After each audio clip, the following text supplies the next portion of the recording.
And there you go, everyone. It's there's the sun in all of its glory. The sun is exactly where the globe predicted it would be. Not only is it midnight here, but you are actually looking due south. So the sun is still up, and it is to the south of us. There you go, flat earthers. Case closed. The sun is directly overhead at midnight, illuminating everything when you think it should be all the way on the other side of the pizza land, leaving them in total darkness. So you're wrong, and the earth isn't flat. I honestly believe there was no 24-hour sun. I honestly now believe there is. That's it. I am Werner von Braun. This motion picture was produced to enable you to experience more personally and vividly the most dramatic events of the Apollo 11 story.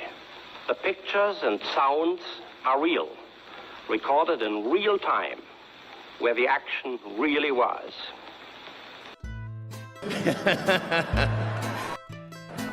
And we're gonna take Doge to Mars.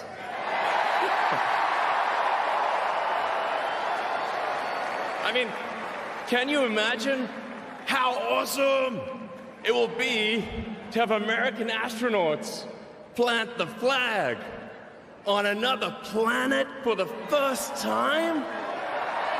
Bam! Bam! Yeah!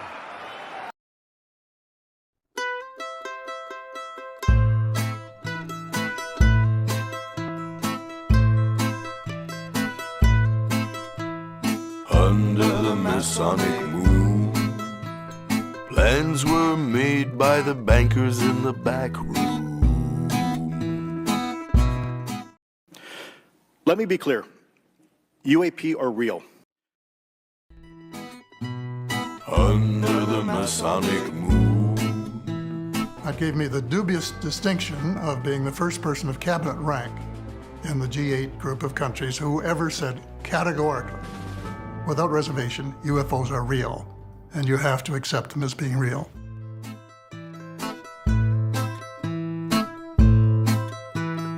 Under the Masonic moon. I have come to the conclusion that neither lying nor deception are inherently immoral. Under the Masonic moon. All right, let me read some more of your questions real fast. It's so bright. Why isn't your breath fun?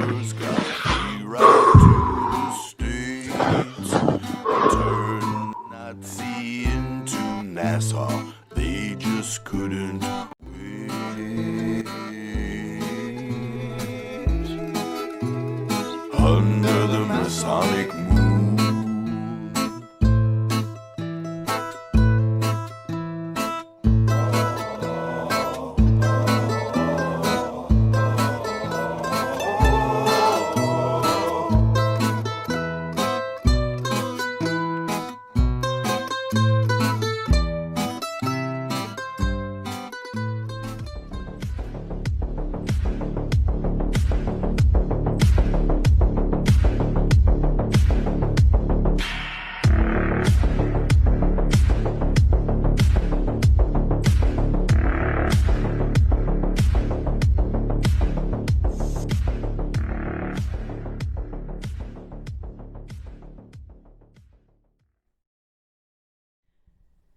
Ever heard about those crazy people who believe the earth is flat?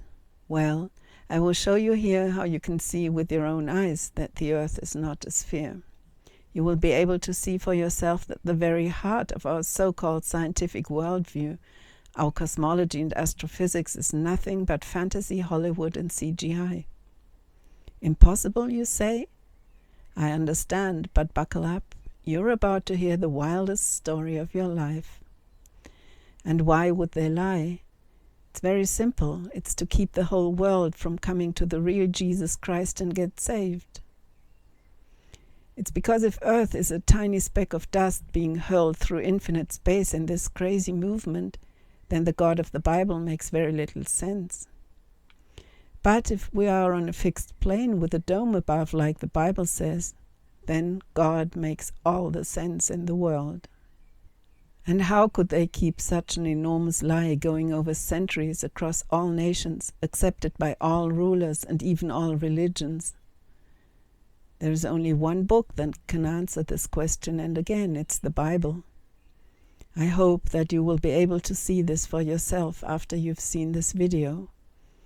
And I pray that God blesses you as you watch it in the name of Jesus Christ. I also pray that God blesses everyone who contributed to this video or appears in it in the name of Jesus Christ.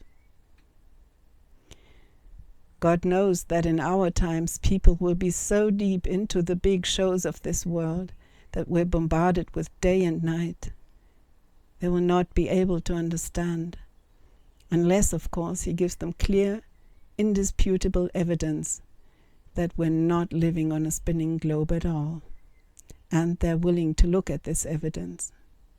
So let's have a look, shall we? Let's begin with the latest so-called proof that we live on a spinning globe. It was conducted in December 2024 in Antarctica and made worldwide news.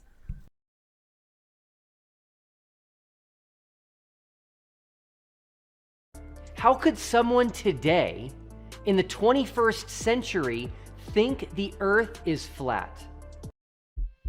It took me over a year to come up with the final experiment. Every time I would come up with an idea, it would just never work. And then one day, I got it. I was watching an interview, and that is where I finally got the idea for the final experiment. It was David Weiss. He is best known as Flat Earth Dave. And here's what he said. One of the arguments that people give is on a flat Earth, you can't have a 24-hour sun, a midnight sun in Antarctica. And I totally agree. Here you see the spinning globe model top left in the picture. There is a midnight sun in June around the North Pole, and there is a midnight sun in December around the South Pole. They tilt the rotation axis of the globe in their model towards the sun so that both poles are exposed to continuous sunshine at different times of the year. The flat biblical Earth is pictured on the right. Here, a midnight sun can only occur around the North Pole. This happens in our summer when the sun is circling close around the North Pole. A South Pole does not exist. Antarctica does exist, but it's an ice ring around the plane of the Earth. It's not possible to see the sun for 24 hours at any time from any point on this southern ice ring. So it's logical, if we're on a globe, we should be able to see and prove that there is a midnight sun in Antarctica. And this is what Will Duffy set out to do. We want nothing more than for this to be the best experiment ever conducted and to be the final experiment on the shape of the Earth. Can't wait.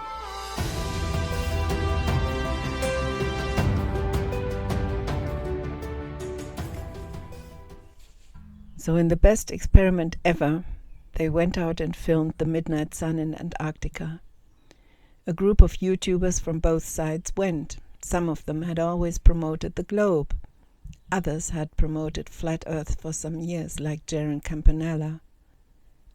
They went to Antarctica together, and it was a huge success. They really confirmed and proved the midnight sun on the globe.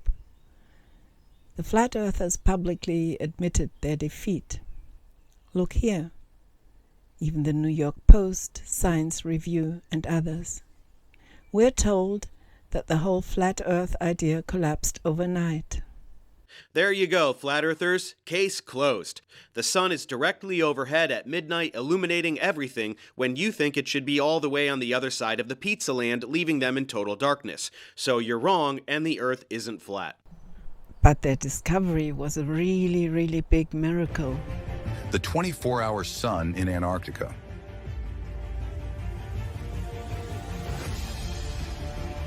Never before seen in over 140 years of Antarctica exploration,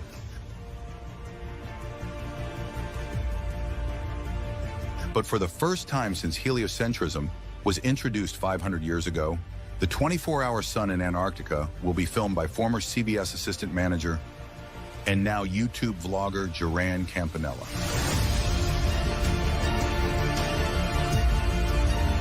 Who needs scholars, explorers, scientists, academics, when former CBS assistant manager and now YouTuber can go to Antarctica and film the never-before-seen 24-hour sun in Antarctica?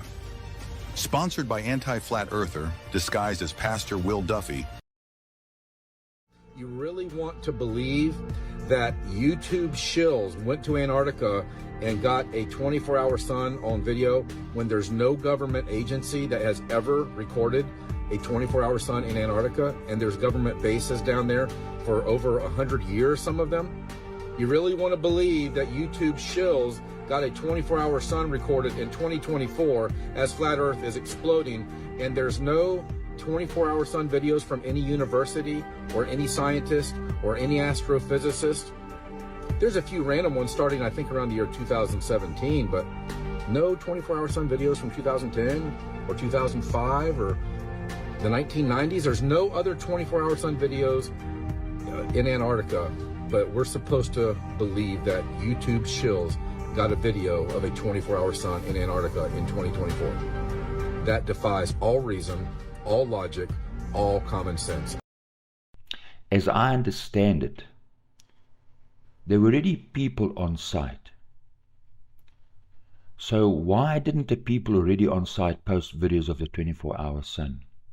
Why would you need to remove all these potential witnesses and then send in a film crew? It simply doesn't add up. For years, people have been at this site. It's supposed to be on the South Pole. There would have been hundreds of people there posting footage of the 24-hour sun in the Antarctic. Yet none of them did that. They needed to send in a film crew in December last year. Tells me there's a problem. Another one that I uploaded to my channel, you can search travel agents saying no midnight sun in Antarctica.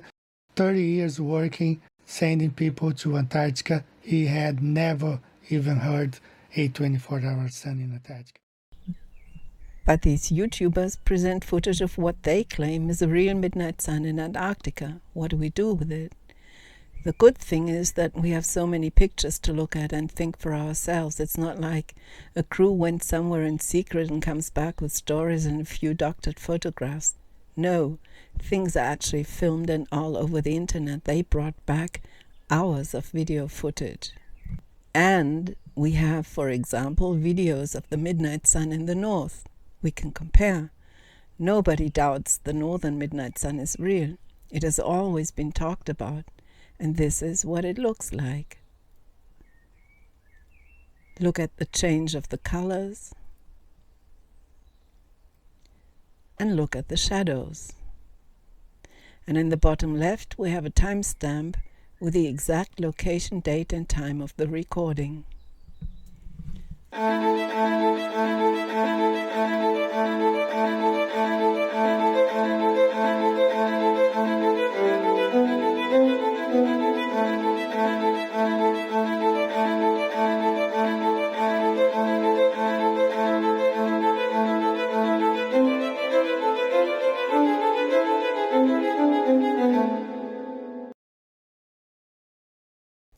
And now let's look at the final experiment. Here is the supposed midnight sun in Antarctica. Not really surprising, there are some major issues with this footage.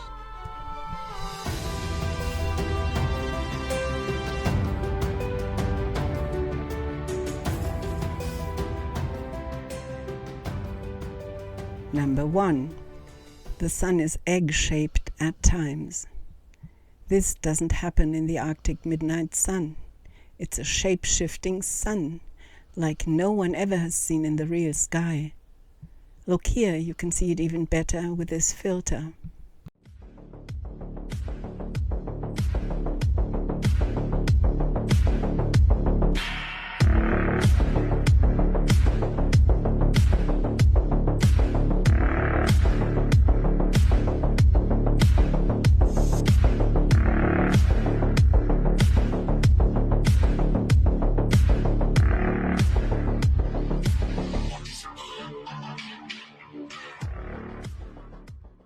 Number 2. The sunlight is the wrong color.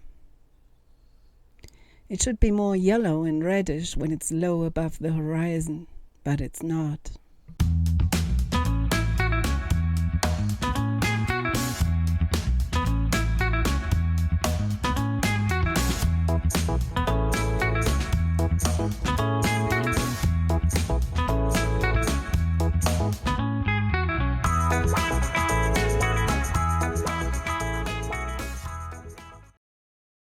Number 3. No time and GPS stamp. Look, they're traveling all the way to Antarctica to give this amazing, never-before-recorded proof to the world that Earth is a globe. But then they forget to put GPS and timestamps on their footage. I mean, just a small app is all they needed.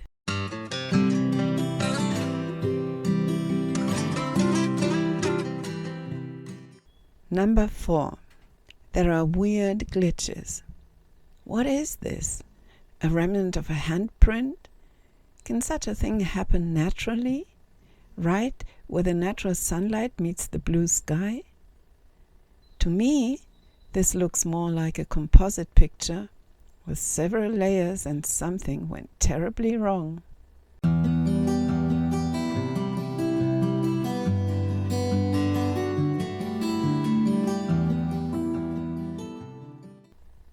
Number 5. Some of their footage even looks like it's AI generated and not real at all. Another thing, the drone footage that Will Duffy supposedly took in Antarctica, that he got special permission to film. All these mountains are fake. This is not real drone footage of mountains in Antarctica or anywhere. Look at the snow. It's super fake. Everything is fake that you see here. 100%.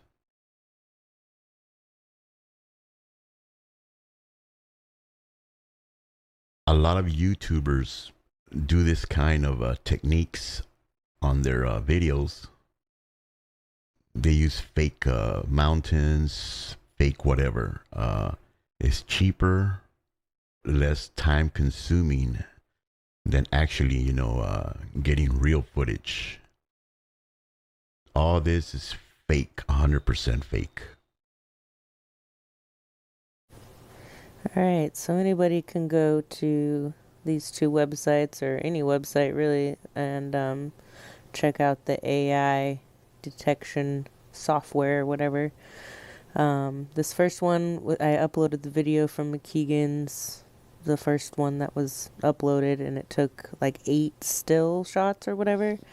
Came back as multiple fake indicators, shows you the image manipulation.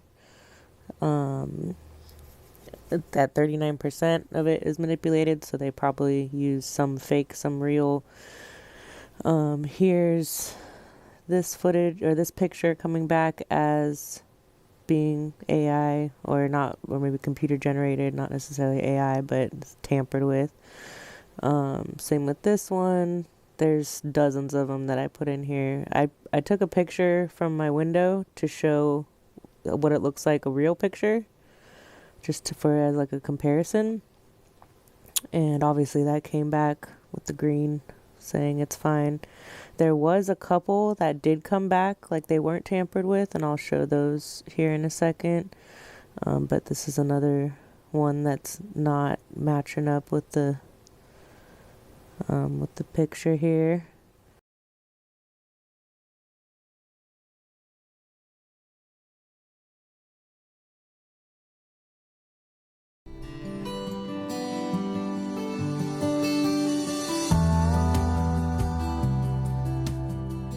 Number 6.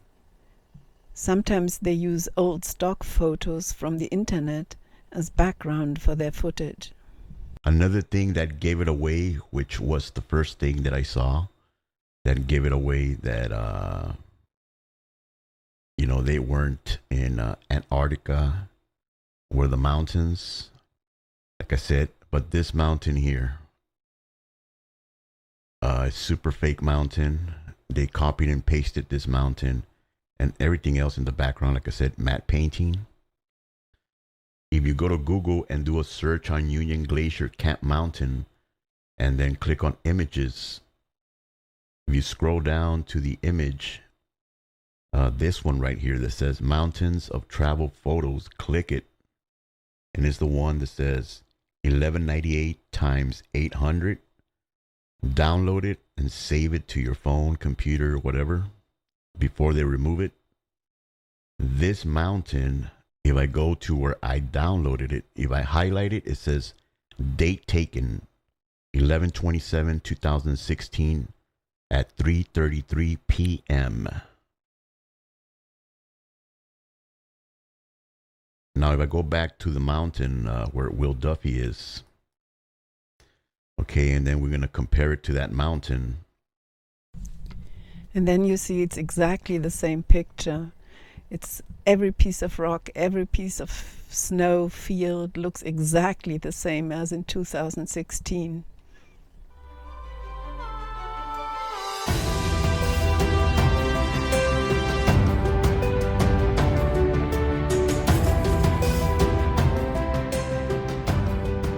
Number 7. Natural shadows are missing. All right, some things are just not adding up, guys, with this final experiment. See if you guys notice anything here in this video, the time-lapse of the so-called final experiment. Notice the sun, and notice the mountains. Do you guys see anything strange here? All right, I'm going to pause it and go back again. Look very carefully. Right here. Something very strange is going on right there. And I compared this with an Arctic time-lapse from years ago that somebody put up here. Now look at the Arctic. Look at the mountains and look at the shadows. Do you guys see how the shadows... I'll go back over it again. You can definitely see shadows coming off the mountains. And the sun appears to be at a similar point in the sky as the supposed Antarctic video. So here it is again. Look at the mountains. See the shadows coming off the mountains? Sun appears to be at a pretty similar height above the horizon as to the original 24-hour sun. There. Let's take a look here back at the Antarctic version. Now look at no shadows. That sun is just climbing just over the tops of the mountains. There's no shadows to be seen coming off the mountains. Guys, explain that to me. How's it possible? How's that possible? Something's not adding up.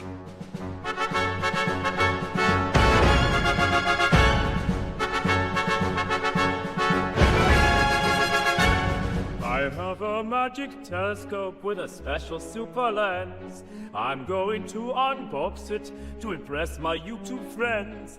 It has a unique feature that looks back into the past. With this jolly splendid bottom here, I've seen the Big Bang blast. I laugh at all flat earth folk with a P900 cam. They point it to the sky and say the moon's a hologram. We chortle at their ignorance and guess that's how they cope, 'cause they can't see the thing we see through our magic telescope. Oh, magic globe and telescope was 1999. We purged it from Argos, not in store, but it online. Took it out to Antarctica to get one step ahead. And say to all flat the earth, but we're sure flat earth is dead. Number 8. On closer inspection, we even find green screen glitches, and it's another clear sign of studio footage. If we take a look at some of the snapshots I took of MC Toon when he was glitching, moving his hands too much, which is a no-no, and green screen, if we zoom in to when he was moving his hands, you can see here the glitch of the green screen. You can see the greenness right here, and that's because of moving your hands too much. Sometimes if the green screen is not perfect, which it's not, you know, it was pretty good. It was pretty good green screen, but it wasn't perfect, and that's why it glitched. And right here you see the greenness that it's spilling, and you can see it over here also. And that's a green screen glitch. Another pic also, you can see the green is right here, spilling.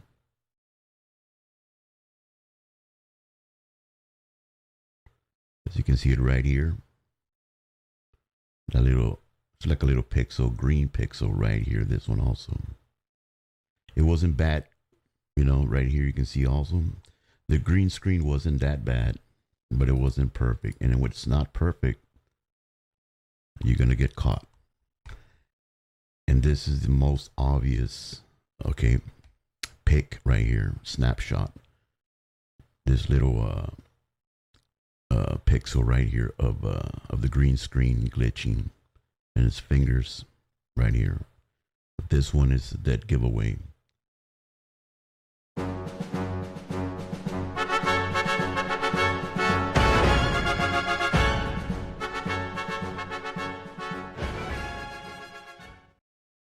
Number 9, their footage is bending, and the shadows are paradox and blue. So you see this bending? It's because they're using a cyc. A cyc is a seamless curved wall used in photo and video studios to create an infinite background effect. So we're going to discuss what that is. So we see footage that is bending. So you see how the footage bends on the left, and as it rotates around, so I can rotate the footage either way, left or right. Can you see how it bends? The sun is bending in their footage.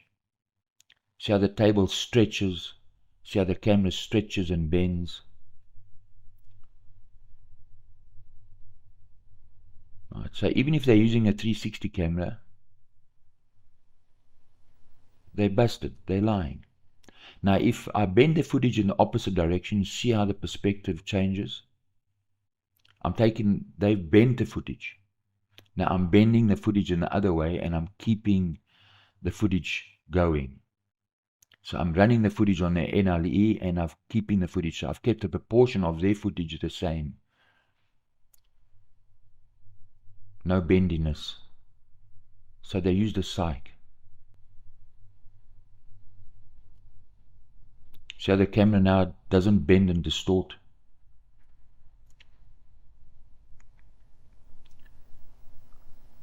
Right.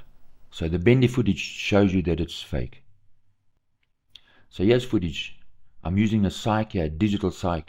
The footage is bending on the left. You see how the trees bend, and then they squash up to the middle, then they return and they bend back. Right. It's that spatial bending. It's CGI, means a cyc was used. So can we prove it in another way? Yes. So when we look at spatial blending now, and then we're going to have a look at clipped video levels. So how can we prove that they used a cyc? Well, the shadows. So pay attention. Now when I say go, we both point to the right. Go!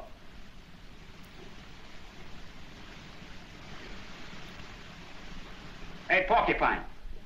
Come here. Point to the right for this jump, will you? See?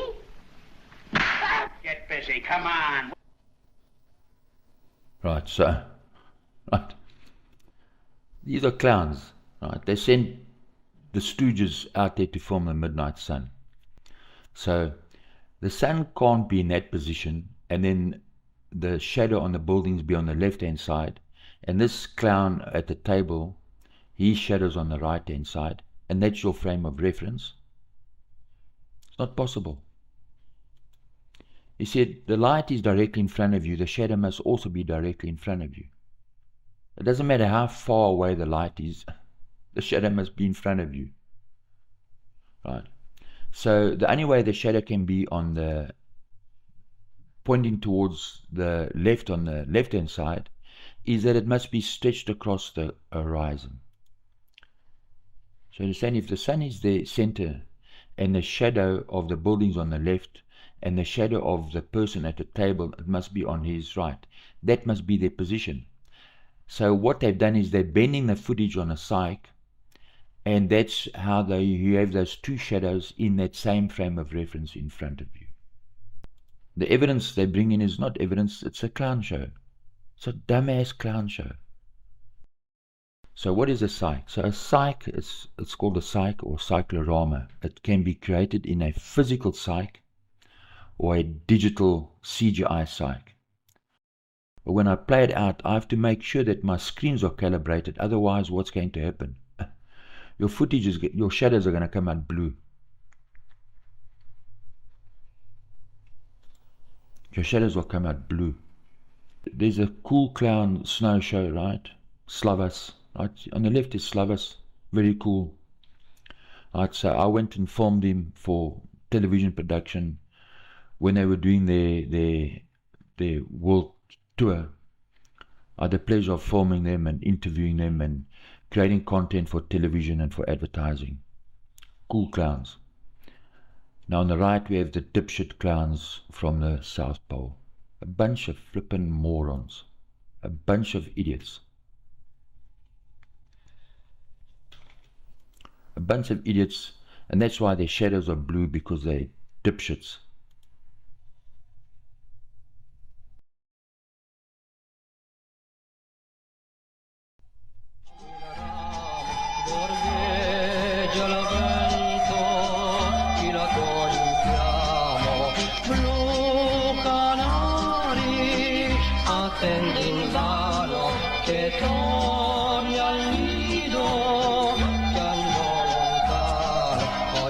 Del mio giardino, sullo stelo chinato, ed ascolta intimidito la tua favola corrata, sopra i rami del gran pino, del tuo nido dimenticato, so d'essere disperato, il richiamo era partito.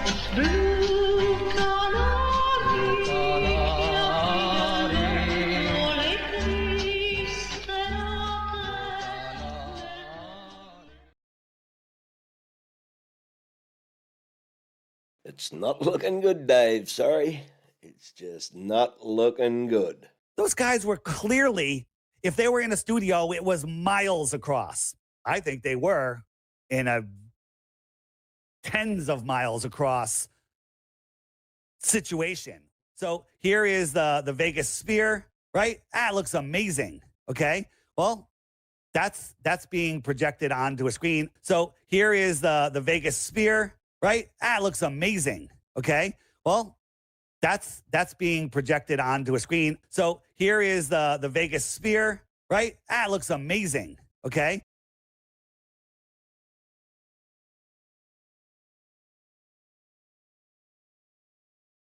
It looks amazing. Okay. Your magic compact telescope needs to be redesigned. It shows us starting images to us not worth a dime. Take it back to Antarctica, we will not be misled. If you think this is over, boy, you're off your head. Number 10, faking cold breath. To me, this is the most embarrassing point of all. Imagine you're a popular YouTuber doing a live show from the Antarctic, and then this happens. All right, let me read some more of your questions real fast. It's so bright. Why isn't your breath foggy?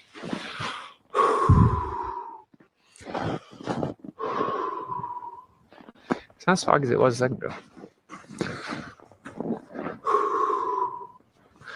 It's kind of foggy right now. But right before I started the stream, I tested it, so I knew you guys were going to say that. And my breath was like super foggy earlier, but it's not really foggy right now. I don't know. No humidity? Yeah, of course. I mean, it's super dry here. That's why my lips are super chapped. It's not even windy and my lips are super chapped.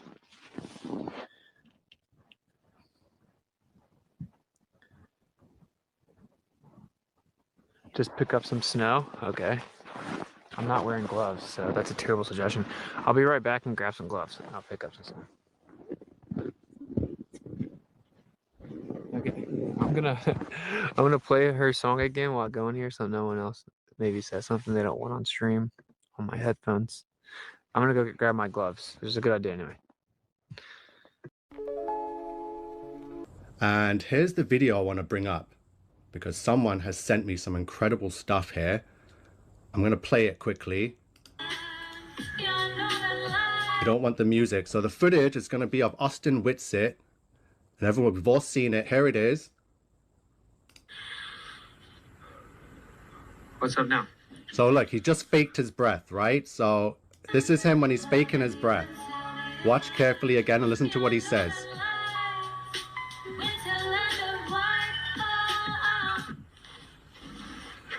Here's a little breath. What's up now? You have to take like deeper breaths, and it sucks. It hurts your lungs. Okay. Now he's walking off. He's got his gloves on and he's walking. Now he's walking off to go get the snow. I have another angle of this video. Someone sent it to me and I couldn't believe it when I saw it. So I'm going to bring it up right now. So remember, the video we just watched was Austin Whitsitt on his live, blowing out smoke, saying, oh, look, there's breath. What now? And then he walks back like 5-10 feet or 20 yards to go get some snow. Here's the video from another angle. Watch carefully. We are exposing these devils. Watch him when he comes out. He is smoking a vape and blowing. He's smoking on the vape again. Watch.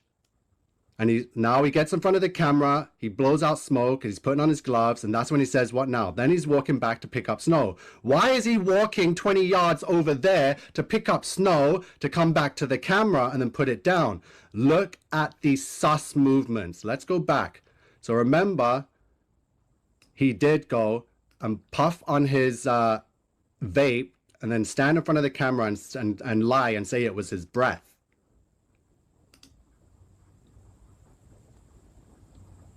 There he is smoking the vape. Then he takes a pull and he stands in front of the camera and blows it out. Welcome to the show where you don't know if it's part of the show. Welcome to the show.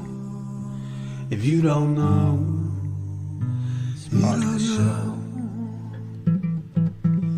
Didn't they teach you to reach for the stars while opening up the bars and keeping you chained down with mortgage bills and cars, vaccines? And obviously, the other debunk of this is that I did a whole stream with Owen Benjamin. You know, you see my breath the entire stream. Just see my breath the whole stream. And the reason is I was drinking hot tea. Imposter truths like impeccable retards, lined up for your serving of gish galloping wars. No remedy can save the lost, in love with the yarn. I'm tired of walking into refracted shards, poor science displayed by disgusting bards. Soaked in sin with your dupe is delight in a new hand of cards. Been so long, seems like for love I'm just too hard, that's it.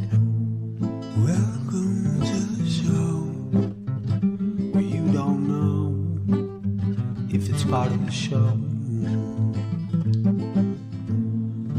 Welcome to the show. If you don't know, you don't know.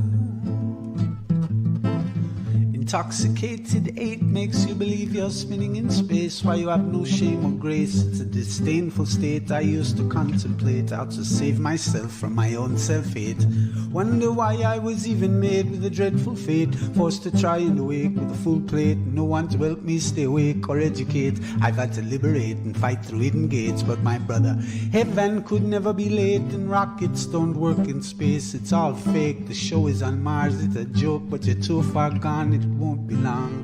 Fepe's beak is strong. We have our song and we march along like streams of knowledge leading to God's holy pond, and lives of truth that hits the bong and sings the song, turns mankind from the wrong. We come in peace with a holy gown and all of us wearing our holy crowns. Said the earth is flat and we probably just won't get along. Just to go along, I said, welcome to the show where you don't know if it's part of the show. Welcome to the show.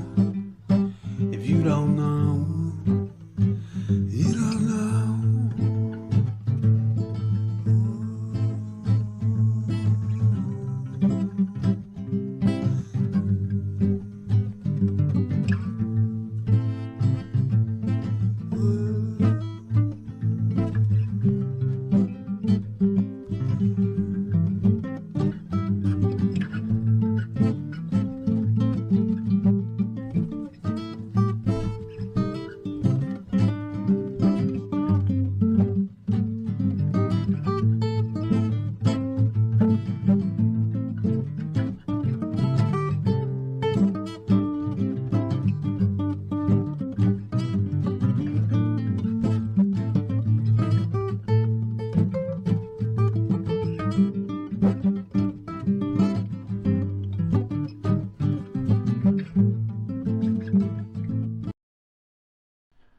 These are clowns, right? They sent the Stooges out there to film the midnight sun. Number 11, no live pictures. If you wanted to prove a midnight sun to the world, you would probably do a live stream, right? Didn't happen. Too difficult. But Will Duffy promises to call Steve from Antarctica and show him the midnight sun live on his phone. Steve, how are you today? Hi, Will. And this is how it went. I went to bed with my phone, with my phone next to me didn't call every you on night. that specific day. You weren't crying about it because you didn't know what specific I'm not day it crying was. about it, McToon, please. So then, Will so then didn't when phone he me. did try to call you and you didn't answer, why not? That's not true. Oh, Will, did you try to call him the next night? Yeah, my phone number was blocked. Oh. That's I can't believe that you're saying that. It would be very difficult to refute live pictures from a midnight sun in Antarctica, but since it doesn't exist, it's very difficult to fake this in a credible way. This is why we have 0 live pictures of the midnight sun, because it doesn't exist.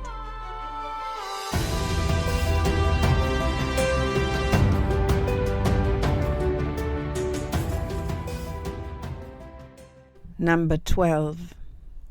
They're talking and behaving like liars do. Was flat Earth even tenable after the final experiment? It is not. Flat Earth is finished. You see, we did actual science. We have some of the most important data ever collected in the history of the debate over the shape of the Earth.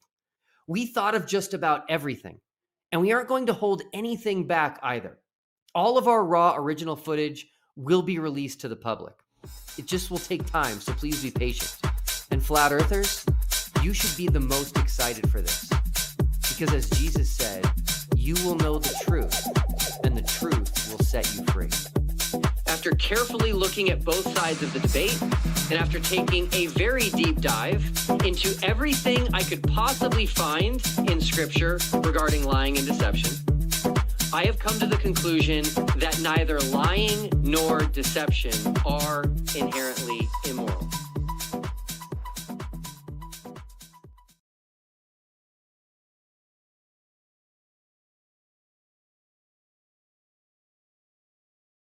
I honestly believe there was no 24-hour sun. I honestly now believe there is. That's it. Is this symbolism right here? This IMDb actor right here? This guy? Well, let's see what he has to say about Jesus Christ, shall we? And this is what an IMDb actor is. He was the star in the first flat Earth mockumentary on Netflix called Behind the Curve. Able to find the curvature of the Earth in just 400 yards. Interesting. Interesting. I don't believe in Christianity. Jesus Christ can suck my...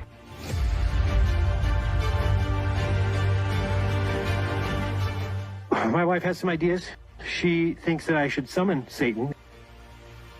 She thinks that people can work with the devil. And she said, what you need to do is you need to talk to Satan.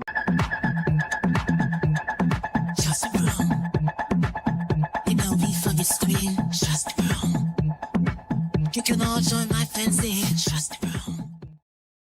After the show's over, some people actually dare to expose the lies. I mean, the moment I stop parroting the same old shit that you guys are, well, you throw me under the bus. So guess what? You proved that you guys were never my friends. Mac for $1.99. Sign an affidavit. You are seeing a 24-hour sun. Well, yeah, I would say I've definitely seen a 24-hour sun, and I've got several cameras here that would also agree that I've seen a 24-hour. Well, I certainly think I've seen a 24-hour sun. Oh, why didn't you say so? I certainly think I've seen a 24-hour sun. I could be dreaming at this point.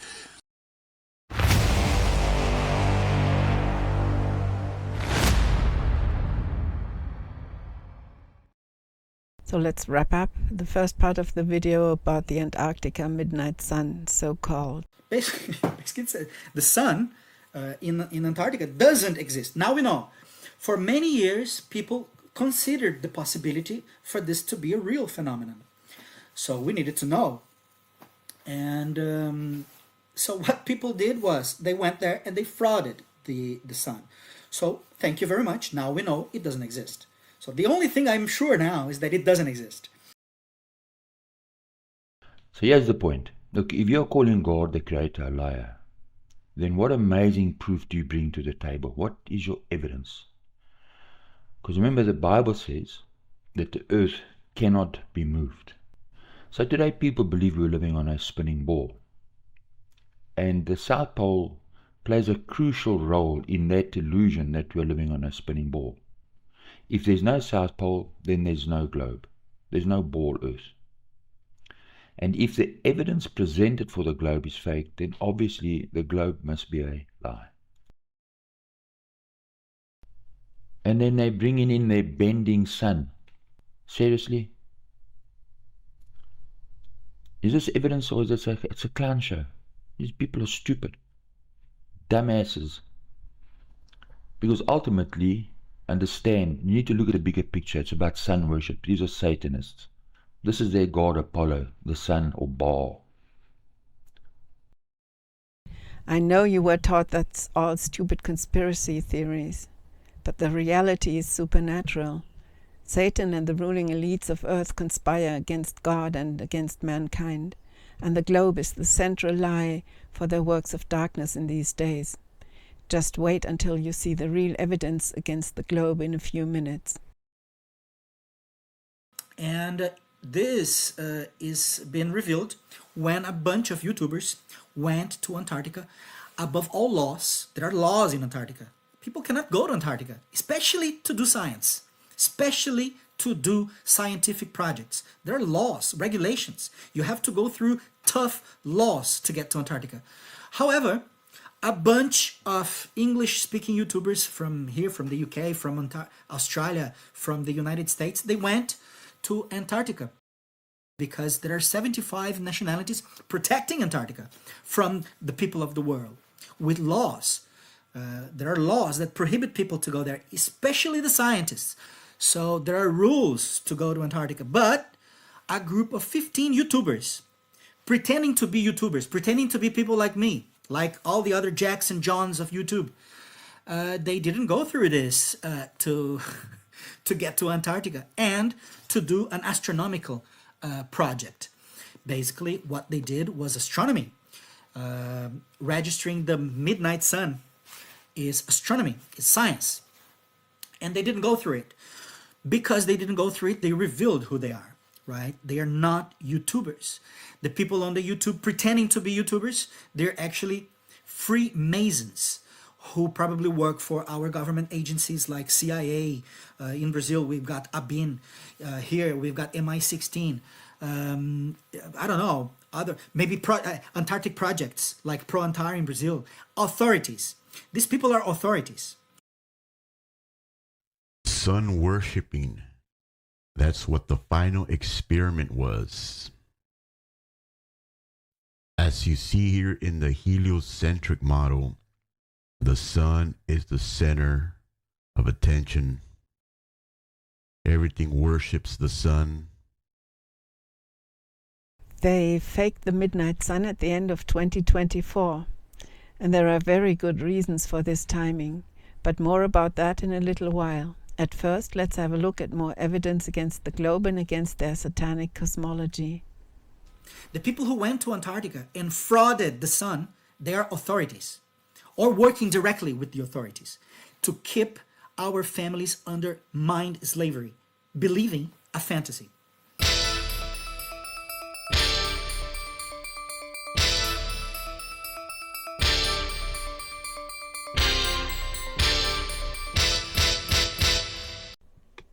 You know, in 1969 we went to the moon.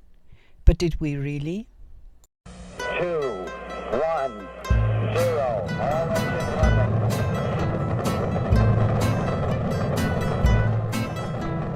Under the Masonic moon, plans were made by the bankers in the back room. Get the president out 30 feet down, 2.5. and hire Picking up some dust. 30 feet, 2.5 down. Big shadow. 4 forward. 4 forward. Drift into the right a little. 20, down 1/2. Contact light. Okay, engine stop. Listen, Tranquility Base here. The Eagle has landed. Take a second to honestly observe the following picture and tell me what this looks like to you. If you said a bunch of cardboard, construction paper, curtain rods, gold tape, and foil, you would be correct. If instead you said the National Aeronautics and Space Administration's highest technological achievement, incapable of being reproduced today, the Apollo 11 lunar lander, then you would also be correct. Most unbiased viewers would assume your average high school art class could construct this contraption without much struggle. It's one small step for man, one giant leap for mankind. under the Masonic moon. Hippity hoppity, hippity hoppity, hippity hopping over hill and dale. Da da da da da da da da da da da da. Hippity hopping along.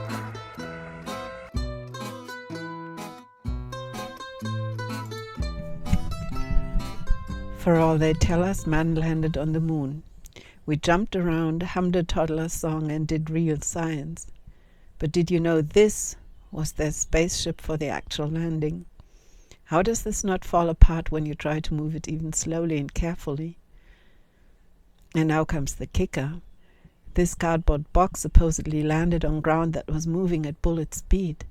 In their own cosmological model, the moon is moving faster than a bullet, at 3,700 kilometers or 2,300 miles per hour. In NASA's footage here, the moon looks like it's stationary, but in the reality of their own model, it's racing at bullet speed. Did the moon stop for a minute so they can land safely? You will literally disintegrate to dust once you touch the ground. But this ridiculous thing managed to do it, and nobody even talks about how big an accomplishment that was.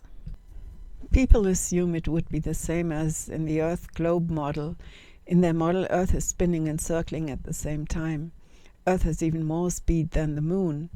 But they explain to us that our atmosphere travels along with the Earth and is kept in place by gravity. So in their theory, we can fly and land on an Earth that is stationary to us because we are in an atmosphere and under gravity. But in case you believe this story, I have to tell you, it does not work on the moon. There is no atmosphere on the moon in their own model. They say it's an ultra-high vacuum. This means it's not even in theory possible to enter the moon atmosphere and be pulled along so you can land safely. No, to land on the moon in their own fantasy model would be like aiming at a bullet and hitting the target by crashing on it. If you could make it, it would be an accident of something very small and fragile moving at near zero speed with something very big and very solid that is moving as fast as a bullet. So in their model, you cannot land on the moon. You can only crash on it and become dust. Talking about vacuum in space, look what happens when a vacuum and Earth-like air pressure meet. The pressure is outside. They created a vacuum in the container. Bam! On the moon, the vacuum is outside. The pressure is inside the suit. So they're telling us these suits are much stronger and safer than these metal containers. Seriously? And they're jumping around like fools, like there is no danger at all. Just like you would in a studio, not in a really dangerous environment, right? There is much more to be said about the impossible physics in their own models. No moon landing could ever have happened if Earth and Moon were what their own models are claiming. One more thing, please consider the state of the art of computer technology in the 1960s. Here you see how some science actors are programming the Apollo navigation system. They do this by presenting a map to it visually, so that the computer can look at the map, memorize, and then navigate. Isn't that a sweet way of writing software? It's the 1960s and most people have no idea how computers work. And the capacity of these computers was laughable, considering all the fine-tuning that would have been necessary to find and hit the racing moon. And there are dozens of clues in their own footage that give away the Hollywood film set. But we cannot discuss this here. I just wanted to show you some general fundamental impossibilities in their story. For details, go to these videos. A funny thing happened on the way to the moon and American moon. You can find them on YouTube and BitChute. Oh, one last thing. Who shot the footage? He's walking out on the moon. One giant leap for mankind. He had a TV camera. Where? It was in the as he walked down the limb. He pulled a handle that deployed what was called a MESA, the modular equipment assembly, modular equipment storage area, whatever it was. And in that was a camera. And so when that came down, they flipped it on, and the camera was pointed right at the landing. And so as he came down the ladder, this camera was taking his picture. It's a TV camera. It's grainy, but it was in that assembly. Right. All right, you can believe that if you want. But who shot the footage of this vacuum-proof cardboard box taking off? They say they left the camera behind. The camera filmed and transmitted live to Earth before it broke down. But look how the ghost cameraman follows the capsule as it is rising up. Wow. And who shot the landing parachutes from above? Well, never mind.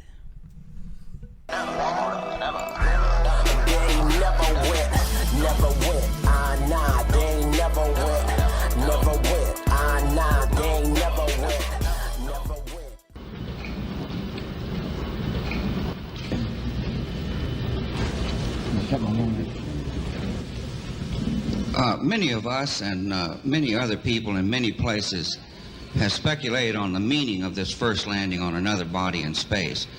Would each of you give us your estimate of what is the meaning of this to all of us?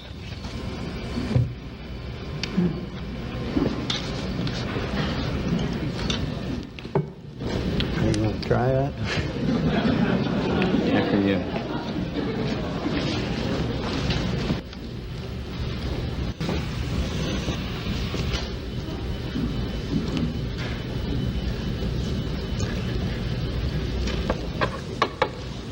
Well, everybody looking at me? Appreciate it very much if you would remain seated so the crew could leave. They want to be at the luncheon at 1 o'clock, just slightly ahead of you. Thank you very much. Why has nobody been to the moon in such a long time? That's not an 8-year-old's question. That's my question. I want to know, but I think I know. Because we didn't go there, and that's the way it happened. And if it didn't happen, it's nice to know why it didn't happen. Minus 10, 9, 8, we have a go for main engine start. We have main engine start, 4, 3, 2, 1. They never went, nah, they ain't never went, nah, they ain't never went, nah, they ain't never. Put your hand on the dial to the truth, y'all ain't never went, nah, they ain't never went, nah, they ain't never went, nah, they ain't never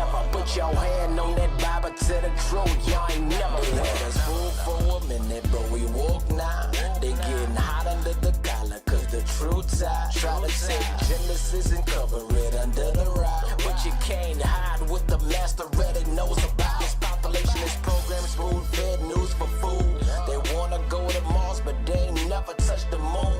The proof is in the pudding, I don't need to see no rocks. For the judgment of your character, you like to punch your locks. Your body language suspect, like you wanna get out of here. Cause the truth is, you ain't never left up out of here. We firm in this firmament.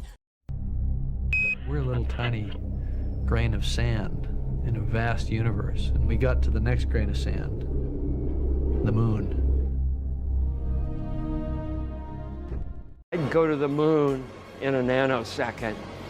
The problem is we don't have the technology to do that anymore. We used to, but we destroyed that technology, and it's a painful process to build it back again. And this is really the beginning, I think, of human beings leaving low Earth orbit. I certainly plan on being around to see that. The plan that NASA has is to build a rocket called SLS, which is a heavy lift rocket. It's something that is much bigger than what we have today, and it will be able to launch the Orion capsule with humans on board, as well as landers or other components to destinations beyond Earth orbit. Right now, we only can fly in Earth orbit. That's the farthest that we can go. We only can fly in Earth orbit. That's the farthest that we can go. And this new system that we're building is going to allow us to go beyond and hopefully take humans into the solar system to explore. So the moon, Mars, asteroids, there's a lot of destinations that we could go to, and we're building these building block components in order to allow us to do that eventually. So some people believe maybe the moon mission was fake, but the ISS is of course really real. At first, let me show you some of the funniest pieces of evidence against the ISS that the late Rob Skiba put together. This space ad that you're watching right now keeps popping up on Flat Earth channels, and it just makes me laugh because I just love their ridiculous space hair and the fact that space hair is a dispositive proof that they're faking space. At least if you have any ability left to actually think. As I have said before, we already know what hair looks like in a truly weightless environment, as demonstrated by this woman here in an airplane that is nosediving. Her hair is flowing like what anyone with any sense would expect. Her hair flows freely. It flows naturally. It doesn't stick straight out, and certainly doesn't look like her hair has been professionally molded in place to look like she's in a weightless environment. And this is exactly what long hair should look like in the supposed weightless environment on the ISS. And NASA is strangely proud of their space hair. Along with their banal somersaults, space hair is one of their cited proofs that they're in space, even though it's one of the most obvious pieces of evidence that they're not in space. Here are two clips showing NASA's claim. You look like you're in a studio, maybe in Omaha, Nebraska or something. The shot is so clear. Is this a hoax? Are you really in space still? See the hair? I don't know. I guess that wasn't a question. I just want to tell everyone, look at your hair in space, in 0G. The hair does not know which way down is. There you go. There you go. Yeah. Yep, that's absolutely true. I think our special effects are a little bit better up here maybe than in the movie Gravity. I think our special effects are a little bit better up here maybe than... Yeah, you heard her right. Their special effects are better in space. But you can see the stark contrast between someone who is actually in a weightless environment like this lady and NASA's phony space station. In phony space, the astronauts' hair is rigid, not flowing naturally. It looks like their hair has been molded to just look spacey. And that was a stupid move, in my opinion. But I guess that's not a big deal when you control the narrative that controls the people. This stupid astronaut looks like she just had a giant perm to look spacey. I find it funny that this space commercial employs the same method as NASA to fake their hair with those same awesome hair special effects. I think our special effects are a little bit better up here maybe than... It certainly looks as ridiculous as NASA. And have you ever noticed that when they fake the space station in commercials and movies like Gravity, like in this scene, that they always seem to reduce the lighting? Look how dark it is. I'm guessing that's a technique to separate Hollywood movies from NASA's movies, as people would start to wonder whether space is real if entertainment matched NASA's special effects perfectly. Look at how dark it is here in this commercial clip, and yet they're trying to make it look like they're in space. But they don't go so far as to make it look exactly like NASA with the same lighting. What a simple yet effective technique. I find that funny too, but maybe I'm just crazy. Anyways, Merry Christmas, everyone. Is this a hoax? Are you really in space still? See the hair? When NASA is faking live transmissions from the ISS, sometimes really weird things can be seen, like the following one.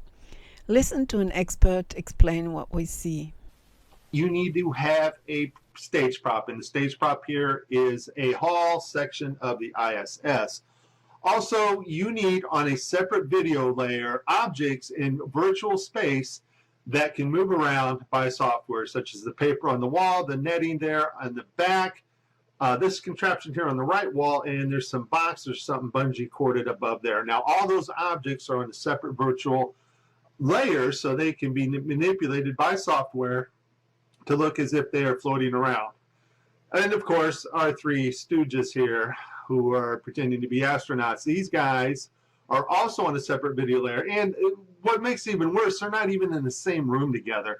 Thanks to the technology of telemetrics, which can bring people in from all over the place and put them in a virtual reality environment. So what you're about to see, if the camera that contains the virtual reality layer, okay, glitches out, okay, or has maybe compression errors, then that layer will also glitch out, and this is exactly what we're going to see now. We delete you. Thank you very much again. Thank you for your time. Have a good flight and many more exciting experiments on the orbit. Thanks a lot. Now, when they said goodbye, I guess the virtual reality camera was cut off. And so the objects that were on the virtual reality layer, the objects that needed to be floated in space by 3D software, vanish out. I want you to notice the hull, the other camera, the stage prop, the hull of the ISS, stays perfectly in focus. If this had been a compression error from the ISS, the whole video would have washed out. But only the virtual reality layer gets washed out here. Also note, you can see the green screen behind the guy right about here. When he's there, it is, the green screen right there behind him starts to show, and then they cut to mission control.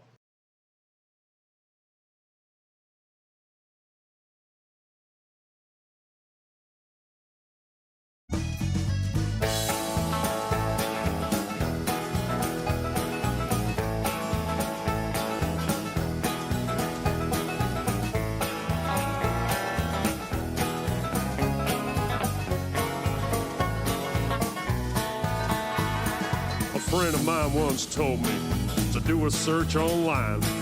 Search for photos of Earth, he said. This shit will blow your mind. So I opened up the Google and I looked for photos of Earth. Well, a lot of photos came up. He said, click on the first. He said, that's the famous blue marble that everybody's seen. We've seen this photo 1,000 times upon our TV screen. But let me tell you something about that famous shot. It's not a photo at all, man. It was made in Photoshop, cause there ain't no photographs of us. Somebody tell me why. They're all just Photoshop cartoons, they're all just CGI. No photographic proof of a clone, no none at all. Why the hell can't no one take a photo of this ball? He was goddamn right. That shit did blow my mind. Cause I thought the blue marble was a photo all this time. Well, don't you think that's strange? He said suspiciously. Now, the fact that it ain't a photo seems pretty weird to me. I mean, the most important photo that man could ever take? This huge, iconic image turns out to be a fake? Well, I couldn't quite believe it, man. I was pretty shocked. I needed further proof that this photo's photoshopped. He said, look up Robert Simon. He made that cartoon ball. He's the guy you should research. He works for NASA and all. He openly admits that it's all just artistry. He said, and I quote, "It's photoshopped, but it has to be. There ain't no photographs of us, somebody tell me why. They're all just Photoshop cartoons, they're all just CGI. No photographic proof of a code, no none at all. Why the hell can't no one take a photo of this ball?" Yep, every photo of the Earth is artist trickery. All the photos on Google, man, are as fake can be. Download all the photos and put them side by side. Compare all the continents, they're each a different size. Compare all the colors, each globe a different shade. If all of these were photos, man, they should look the goddamn same. Where's the continuity? There's none, no, none at all. All that NASA gives us is a bunch of cartoon balls, cause there ain't no photographs of us, somebody tell me why. They're all just Photoshop cartoons, they're all just CGI. No photographic proof of a code, no none at all. Why the hell can't no one take a photo of this ball? Now we're supposed to have this telescope, right, that's flying past the stars, taking beautiful photos of Jupiter and Mars. Well, I've got a small suggestion, NASA. Here's something you could do. Point that thing at planet Earth and take a shot or two, because there should be goddamn thousands of photos of where we live. But Hubble ain't taken one. That's suspicious, don't you think? We got all these fancy pictures of spinning galaxies, but not one goddamn photo of the Earth for us to see. Cause there ain't no photographs of us, somebody tell me why. They're all just Photoshop cartoons, they're all just CGI. No photographic proof of a code, no none at all. Why the hell can't no one take a photo of this ball? There ain't no photographs of us, somebody tell me why. They're all just Photoshop cartoons, they're all just CGI. No photographic proof of a code, no none at all. Why the hell can't no one take a photo of this ball?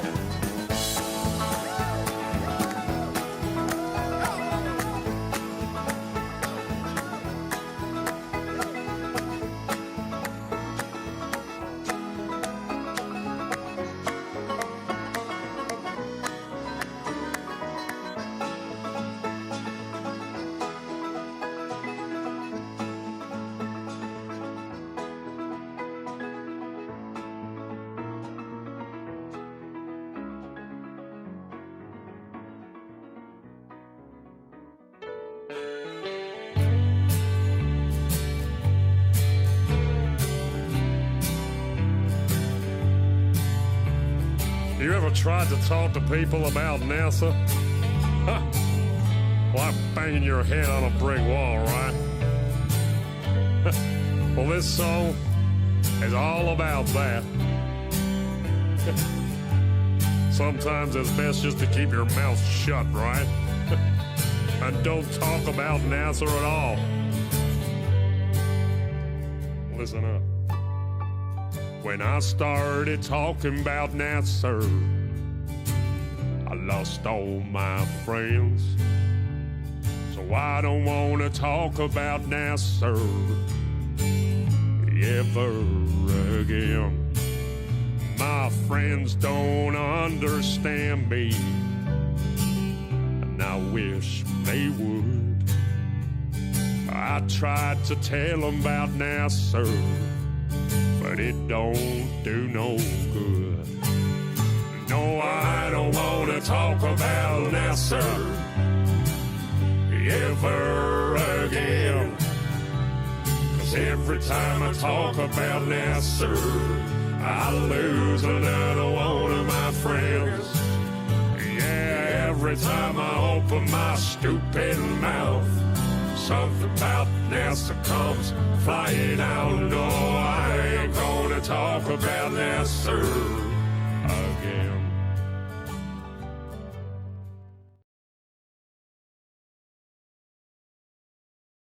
Where's the curve? Don't you think that living on a giant sphere should in some things appear different to living on a flat Earth?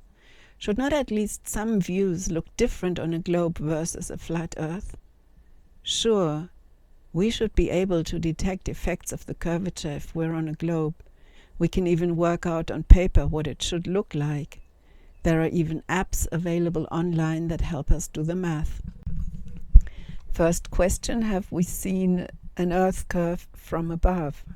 As a flat earther that makes videos on the subject, I consistently have people send me links to videos where they believe they are seeing the curvature of the Earth. But what they are actually seeing is a forced curve due to the lens of the camera. These lenses are called fisheye or wide-angle lenses, and they come standard on GoPro and TomTom cameras.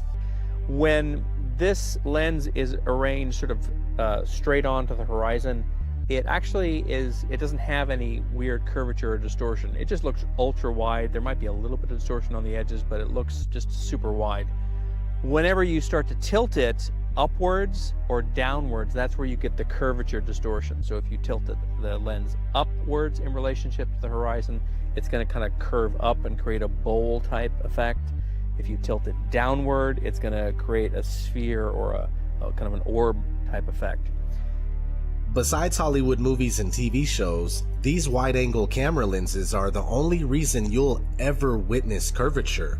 It's the very reason why most people believe they have seen curvature. People send me links to endless amounts of videos shot with GoPros. This skydiving video, for instance. False curve. Here's a video from a balloon that was launched by a high school in South Carolina. Doesn't that seem like a bit much to you? Because at 120,000 plus feet, there is no curvature when you use a normal lens that's not distorted whatsoever. Another go-to video for people looking for curvature is the Felix Baumgartner Red Bull jump from 2012. People really believe that they are seeing a genuine curve here, but it's simply a fisheye lens. Otherwise, New Mexico takes up most of the planet. Wake up, ladies and gentlemen. They say Felix jumped from 126,000 feet, and this is how much curve there is. But again, look at footage from 121,000 feet on a camera without distortion, and you'll see the world how it really is. Curveless. And that dude who jumped out of a perfectly good balloon, what's his name? Felix Baumgartner. He would have been 2 millimeters above the surface of this globe. That's his edge of space jump.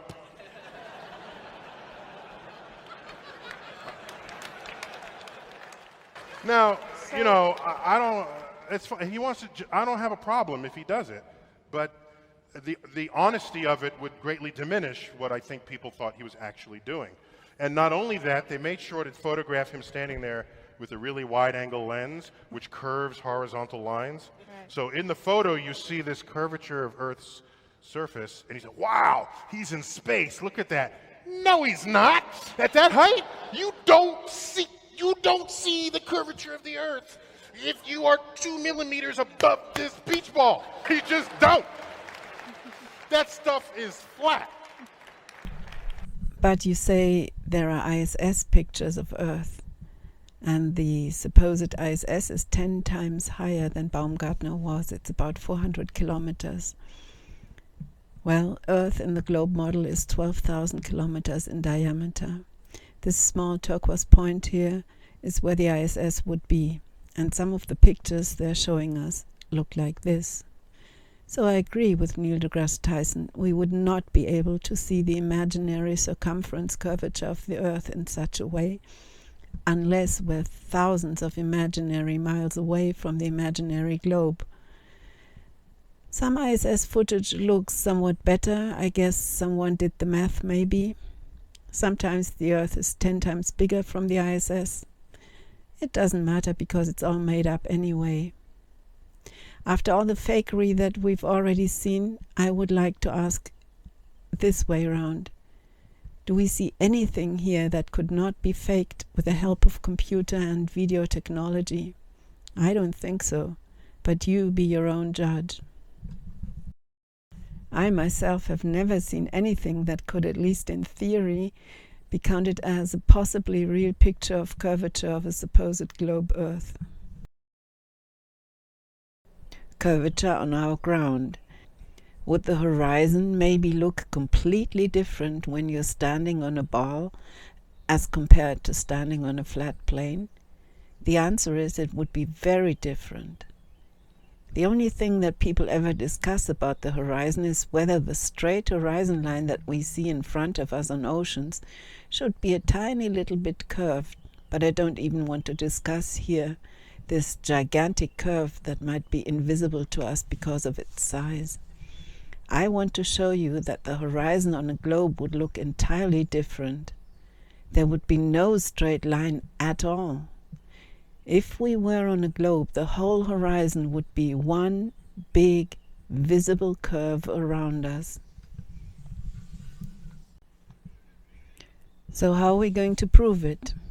Simple. Bring the real observed horizon together with globe mathematics and watch what happens.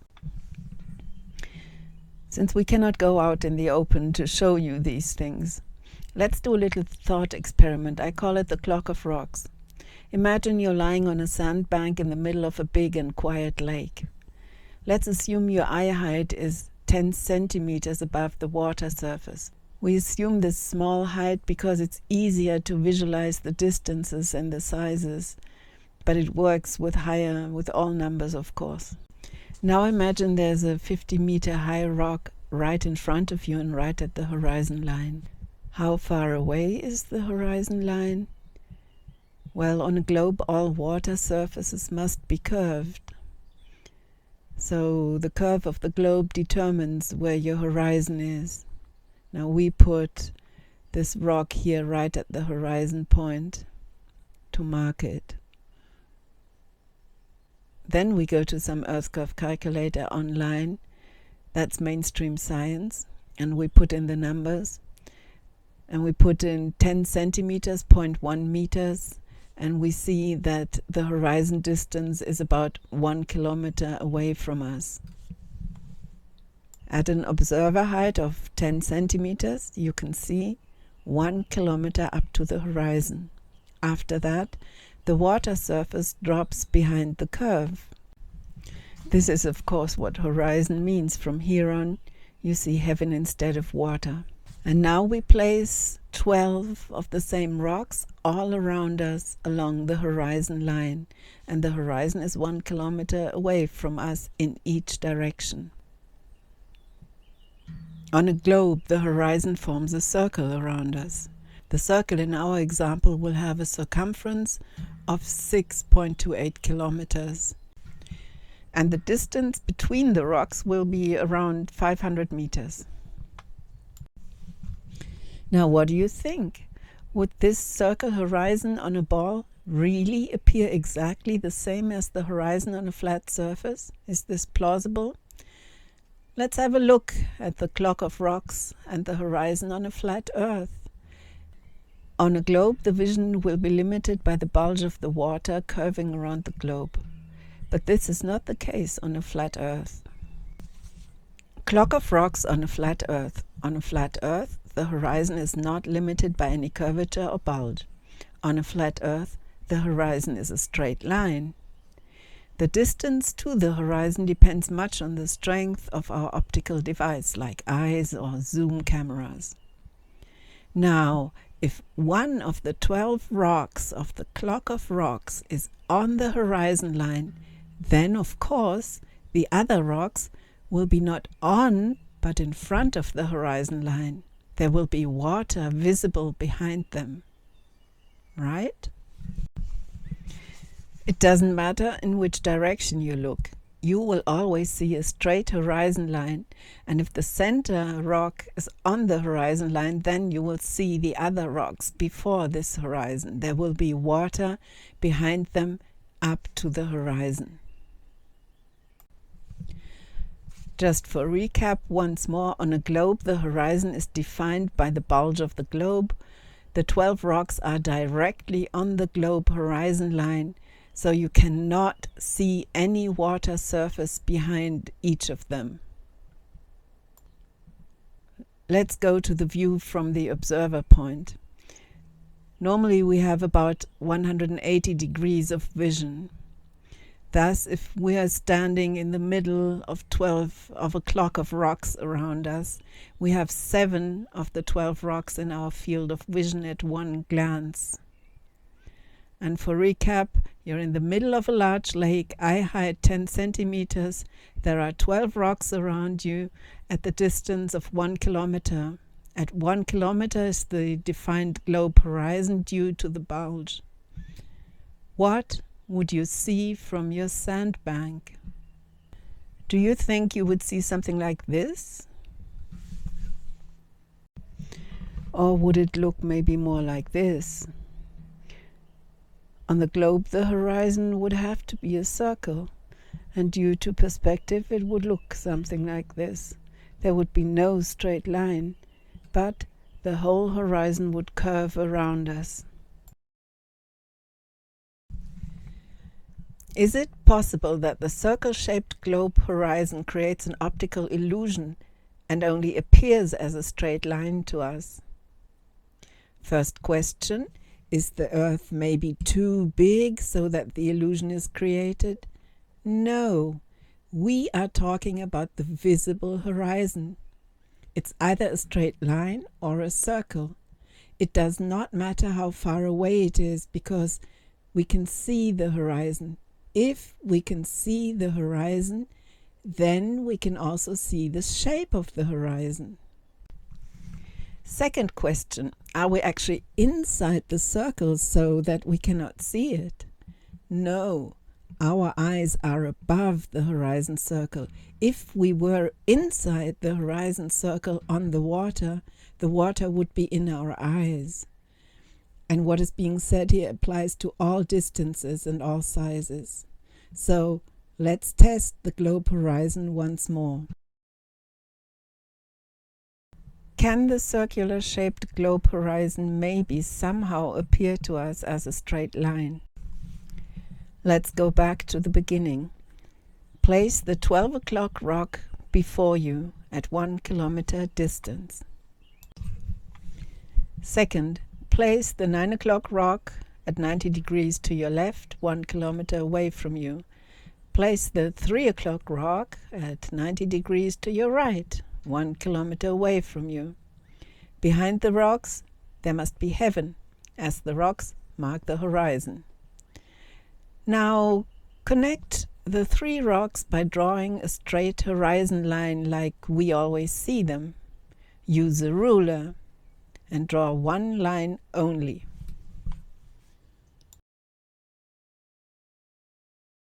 Do you see it's impossible?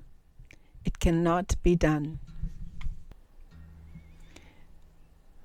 We are situated in the middle of 12 rocks that are around us in the shape of a clock. And we have a vision field of about 180 degrees. Thus, we see 7 of the 12 rocks around us at one glance. Each of the rocks is 1 kilometer away from us. This is the globe horizon distance. But the real horizon that we see is always a straight line. Can the rocks maybe jump optically up to the straight horizon line from their globe circle position? No, the 9 o'clock and the 3 o'clock rock must be exactly to your right and to your left, and the other 4 rocks will mark the path between them up to the horizon. So if we were on a globe, the horizon would have to curve around us. I cannot show you what exactly the curve would look like on a globe. Nobody can, as nobody has ever been on a globe with curving water. But this is indisputable. No way would there be any dead straight horizons at all on a globe. Geometry and laws of perspective tell us. Our dead straight horizons prove that the Earth is indeed not a globe. It's a flat plain with mountains and valleys and oceans and a firmament, just like God says in the Bible. Where's the curve? Earth is flat. Where's the curve? Tell them. Earth is flat. Earth is flat. Where's the curve? No mountains, ships or lights behind the curve. As we've seen, there would be curves all around us on a globe. And we cannot see around curves. Let's look at some examples of really big things that should have disappeared behind the curve according to Earth Curve Calculator. We will see that in reality we can see much, much further than we should be able to on a globe, especially if we use some kind of zoom. This picture by Mark Brett was deemed world record in long-distance photography back in 2016. It's a panorama view of the French Alps taken from Pic de Finestrelle, a mountain at the border to Spain. The furthest visible mountain peak in this picture is Peak Gaspar. It's 443 kilometers away, that's about 275 miles. Now you put the numbers in the Earth Curve Calculator. Pic de Finestrelle is about 2,800 meters high. And then you see that the 3,900 meter high Peak Gaspar mountain should be more than 5,000 meters below your horizon line. That's more than 3 miles. So the top of that mountain would be 1,000 meters below your horizon, completely invisible. And this mountain here, Grand Ferrand, is nearly 2,600 meters high, and it's 392 kilometers away. So the top of this mountain should be completely invisible, 630 meters below your horizon. Earth cannot possibly be a globe because we can see much too far. For time reasons, in this video I will give no more examples. There are hundreds to be found online. Go to the YouTube channel Taboo Conspiracy, for example. He has several collections there. But you can test it yourself. I will show you now how they do it and how you can do it yourself. So on Kootenai Lake in south central BC, I found this great little line of sight for a flat earth test. And it's going from a place called Walker's Landing or Powerline Beach to a place called Caslow Point, which is 14.4 miles away.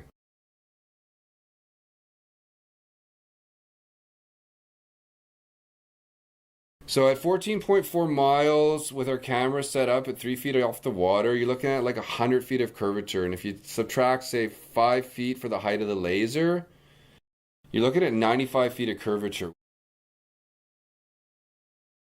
And then we've also got a green laser set up at 23 miles up the lake at a place called Schroeder Creek.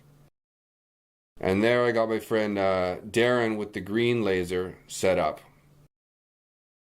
And at 23 miles with the camera at 3 feet off the water, you're looking at 290 feet of curvature. Subtracting 5 feet for the height of the laser, it's 285 feet. And just to give you an idea, from the water to the bottom of the torch of the Statue of Liberty is 285 feet.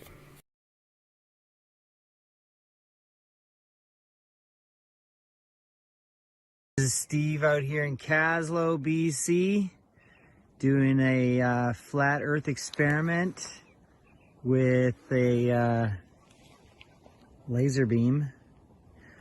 We got 3 people. One of them is north end of the lake in Schroeder Creek up that way. And then I am at the lighthouse in Caslow. And then we got Lee and his boys just to the left of that opening there, where the 2 pieces of land come together. Just to the left of that is Ryandale, BC. We did before when you were down there the first time. What do you see it reflecting on though? Like off the water? No, it's just like a flash of blue. In the air. Oh, there it is. Dude, gotcha. Get down there with the camera. It's on. Gotcha. Wherever it was, buddy, you just nailed it.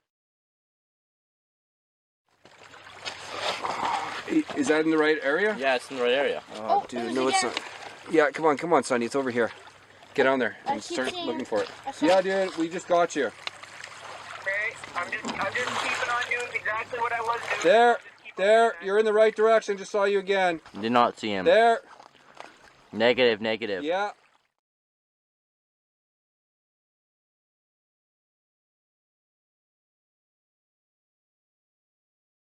Okay, good boy. Oh, there. Dude, oh yeah, you're doing it right again and again. I can see you completely.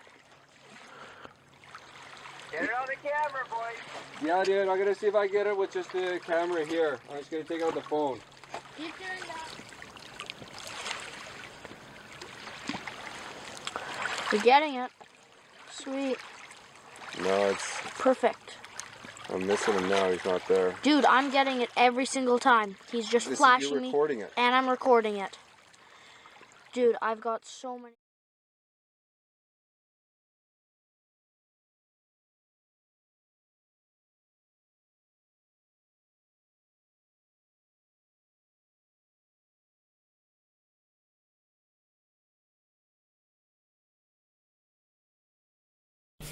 So yeah, while we weren't watching the camera, we get a flash of the laser. But we don't know that we've seen the laser at this point.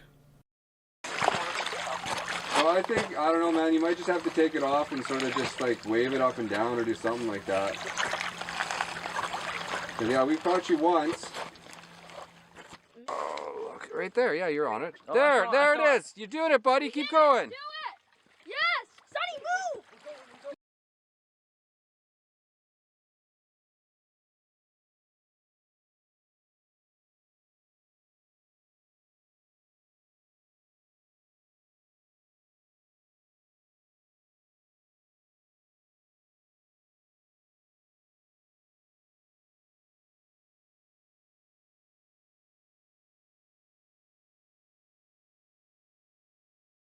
But don't ships go over the curve? Yeah, do boats go over the curvature of the Earth when they go away from you? Around Earth, logically, yes. So all the boats have gone over the horizon here. They've gone over the curvature of the Earth, right? There's no boats. Then I'm going to play the video. Uh-oh. Boats. Oh. What do you think, CGL? So did they come back over the curve? Okay, well... Hold on, Angel. Where's the ice wall? But where's the ice wall, Angel? Yeah. How come I can't see the ice wall? I'm in Australia. And go. That's a trip. Ship going over the curve and the sun setting. Perfect. And that's on a level... On a flat table. Can you show me, pull it back? Do me a favor, just pull it back like without. That's the table. There you are. We're driving across Lake Michigan to the other side, and the lower part of the city disappears. Now you're looking at Chicago from the other side.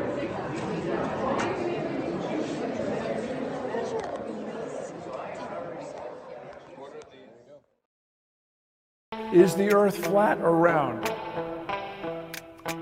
It's round. Okay, now let's see. How do we go about proving that? Earth, throughout its life, even when it formed, it was spinning, and it got a little wider at the equator than it does at the poles. So it's not actually a sphere. It's oblate, and officially it's an oblate spheroid.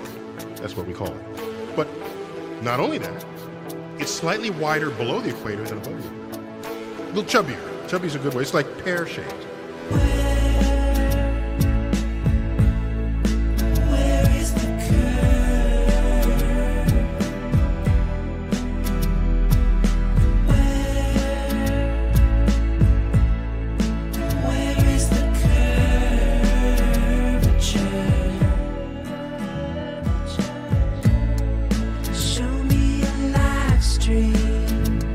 Of the Earth spinning round with the buildings upside down.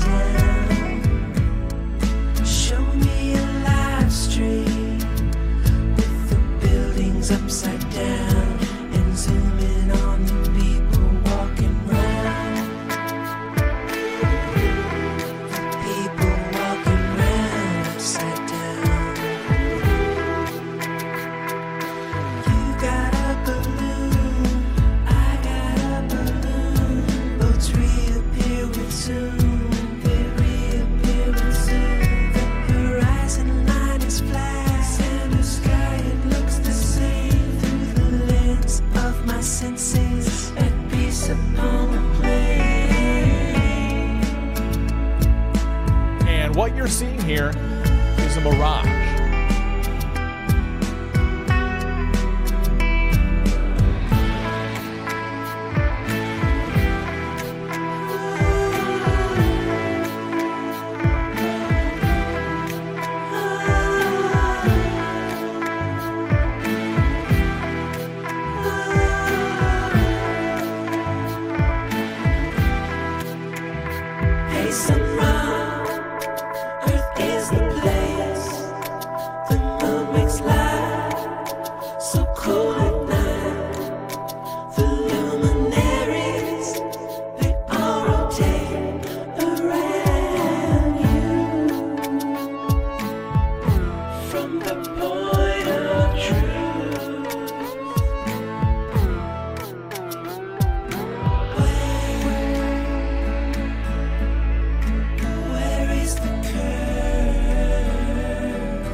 It's not okay to say that the Earth is flat. This is some sort of strange denial. I don't know where it comes from. And it's something where I keep getting this question. We really need to put this question to bed because we've known the Earth is a sphere for a long time.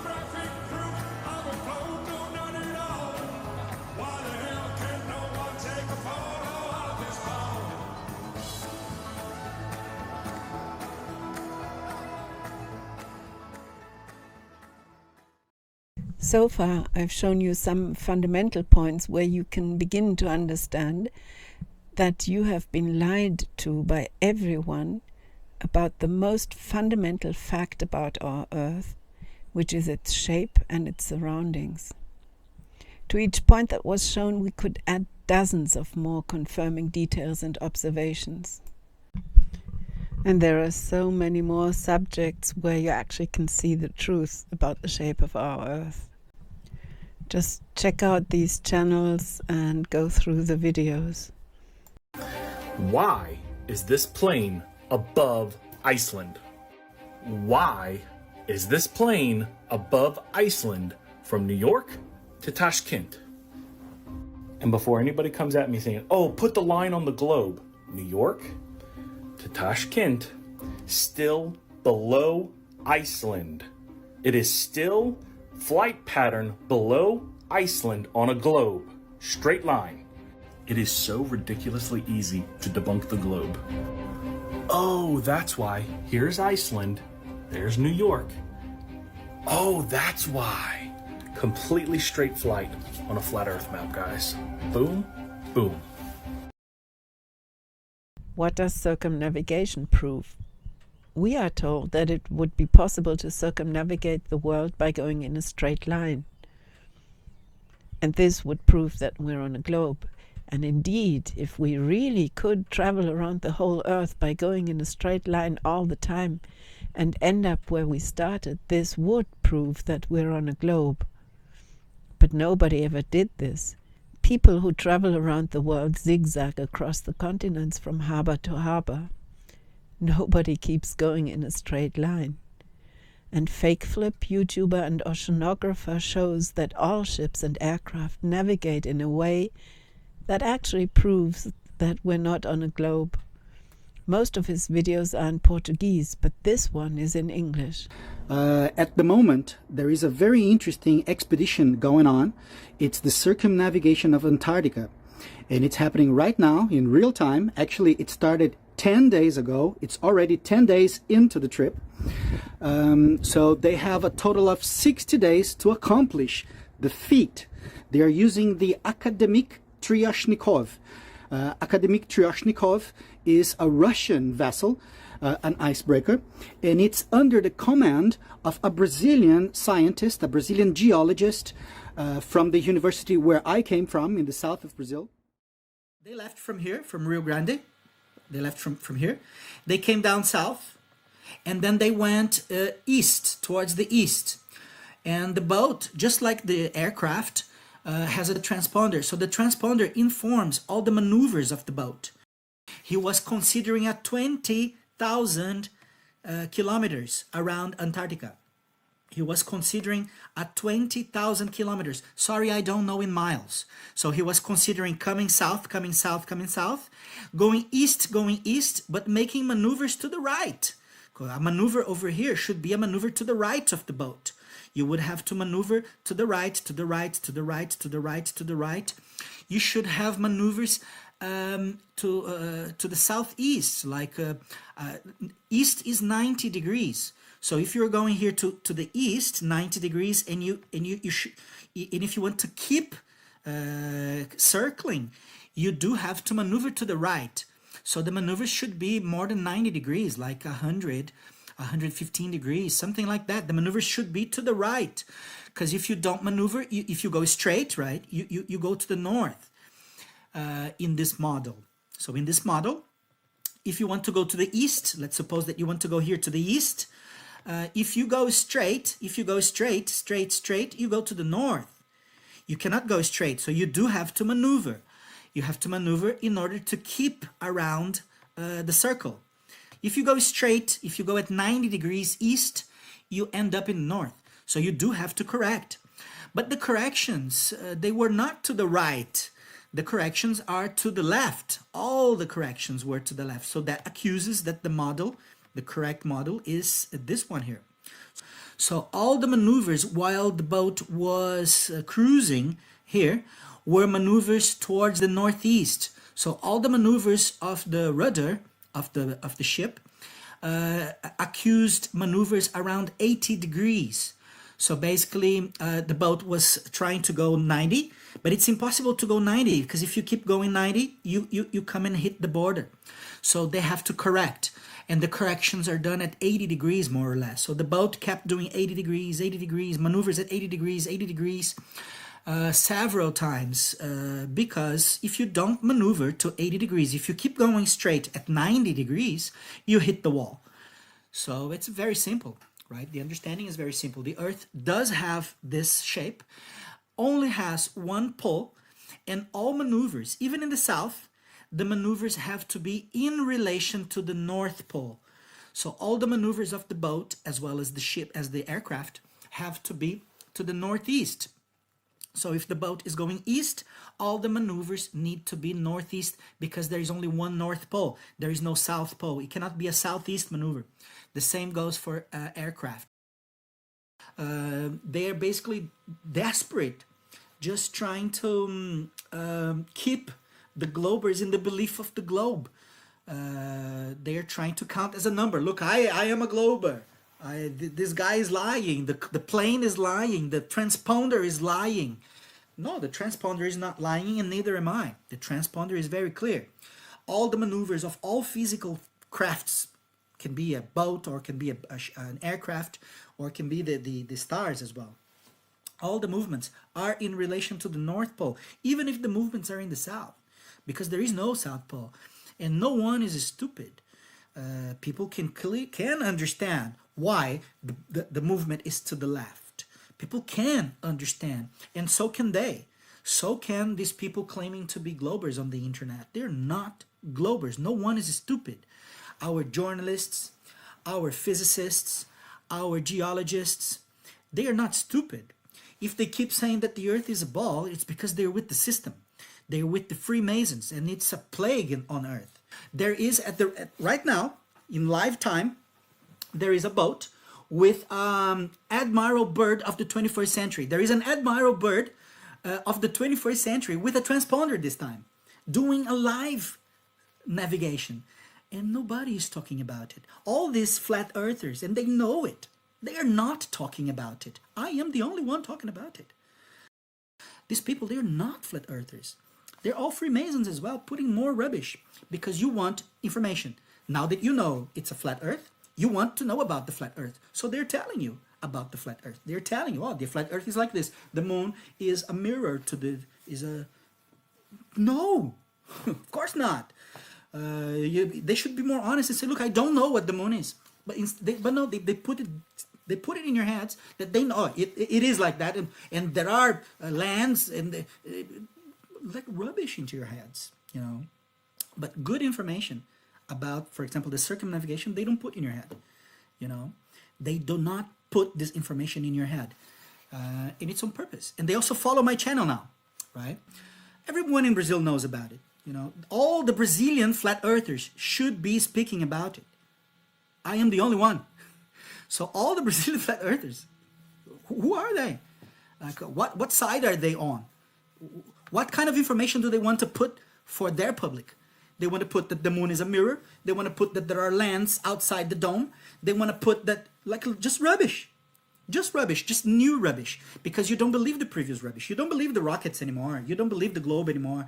So you believe now that it's flat. So you want to know about the flat earth. So they're telling you about the flat earth. They're telling you new rubbish. Obviously, the system wants you to know rubbish only. They don't want you to know the truth, man. So the system dressed a lot of people, you know, as YouTubers. And these YouTubers, they're telling you about the flat earth. That's what's happening, man. Hey, you thought that I was good, only misunderstood. Hey, I thought the world was fine, but everybody lies. Oh.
do stars really look like? The huge and growing flat Earth movement was sparked in 2015 by this camera, Nikon P900 or P1000, equipped with super zoom qualities. With this camera, photo after photo came out that made people wonder. On a globe, we should never be able to see all these islands and mountains and ships far, far away. This is how it started. But then, some people pointed their cameras at the lights in the heavens. We all know the pictures that NASA presents to us of Jupiter and Mars and Venus. But this is what you see through these new super zoom cameras.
In the flat Earth model, the sun and moon spotlights are perpetually hovering over and parallel to the surface of the Earth.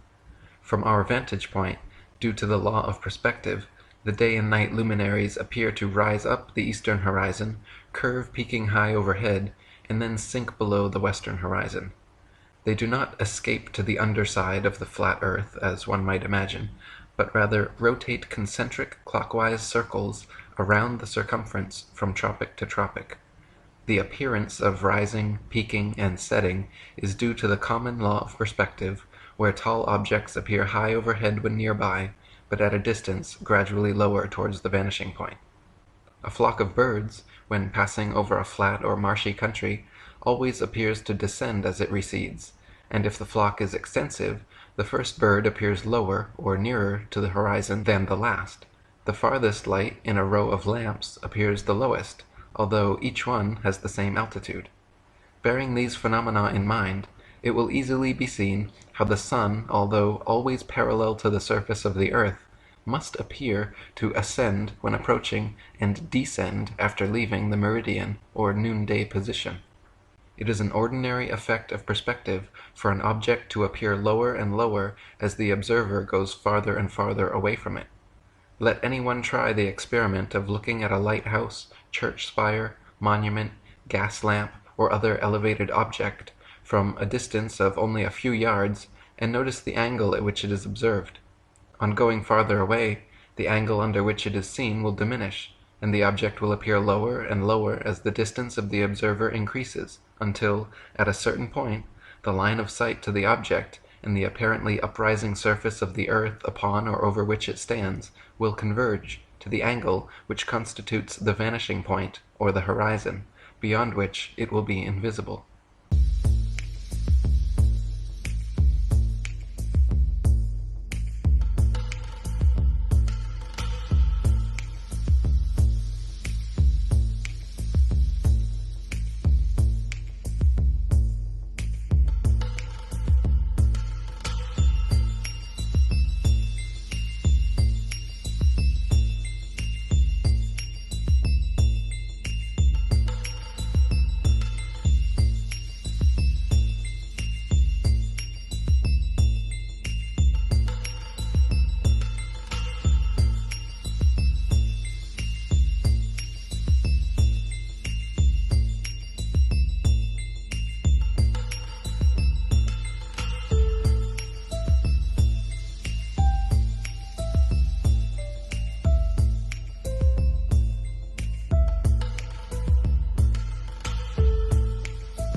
But why are the sun and the moon sometimes bigger when they're near the horizon than when they're above us?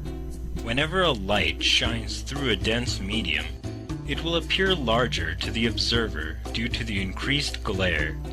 This effect is further intensified when the air through which the light is shining is dense with moisture. Since the densest air is right above the Earth's surface, it goes to say that as the sun moves away from the observer, its rays would have to pass through more dense air than it would when it is directly overhead. But of course, every sunset looks different, and there's much more to be said about it. Go to BitChute and go to the YouTube channel Flat Out Truth to learn more about it.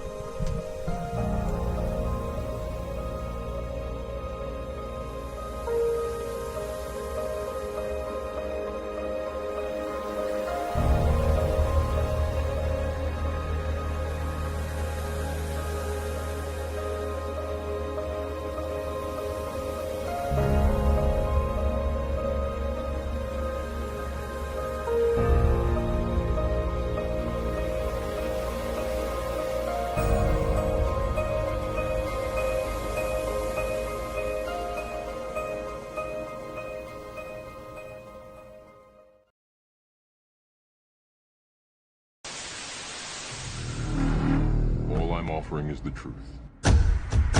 Nothing more. Good evening, everyone. Just wanted to do a really quick video on satellites. I have a lot of friends, a lot of people who believe that these actual satellites are floating around in space, floating around the Earth, orbiting the Earth. And of course, we all know what goes up must come down. But what most people don't know is there really truly are satellites, but they're carried by balloons. And if you do see a satellite in the sky, it's because it's being carried by a balloon. It's not a satellite that's just orbiting around the Earth by its own free will or remote control. That's a bunch of bull crap. Now, NASA even admits that themselves. Now, check this out. What about satellites? Did you know that NASA has hundreds of these satellite balloons up in the air right now? I never knew these NASA satellites existed before Flat Earth. Have you seen them? Google and many other companies have fleets of these balloons as well. Look up Project Loon. The fact that NASA and its subsidiaries hardly discuss these so-called satellites was a huge proof for me, because it evinces a deliberate effort to conceal the fact that space satellites don't exist. The whitewash of these balloon satellites is evidence that they are lying about space satellites. These high-altitude balloons can carry 8,000 pounds and include telescopes, radar equipment, communications equipment, internet, etc. Here's one that almost killed some people. Some of NASA's latest space dreams came crashing down in Central Australia today.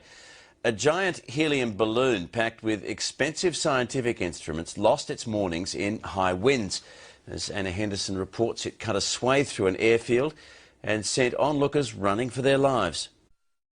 As the giant helium balloon was launched into the air, its precious cargo became a high-speed projectile. Unexpected strong winds pushed the 2-ton platform of scientific instruments off course and onto a path of destruction.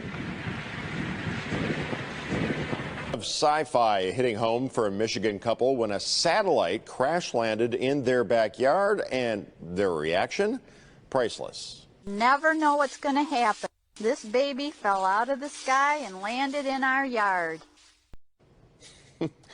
Nancy and Dan Welke, cool as cucumbers, discovering a satellite that had crash landed on their property, still blinking.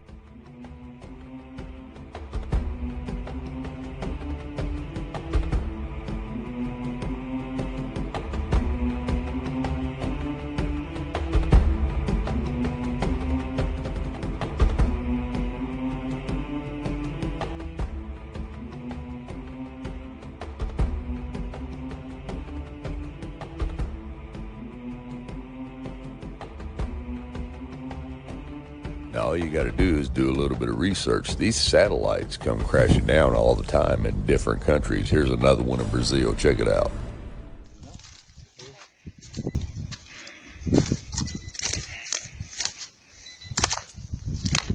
Isso é uma foto, não dá pra botar assim.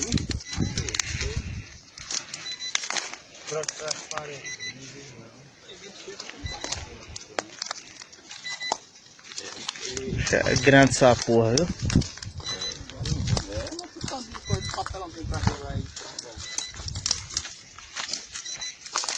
Eu sou um que tá mandando. Não, mas não vai só a luz. Não, isso aí vai sair mais não, cara.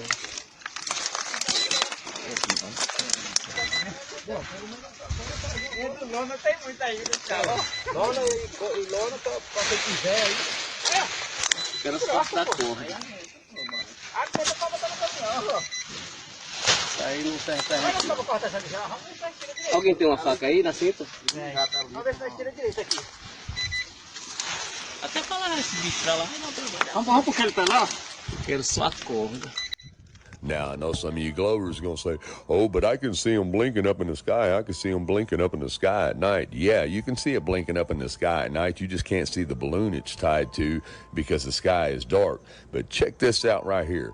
When you catch one passing in front of the moon and you zoom in on it with a P900, you can see the balloon that's carrying it because the moon spotlights its silhouette perfect.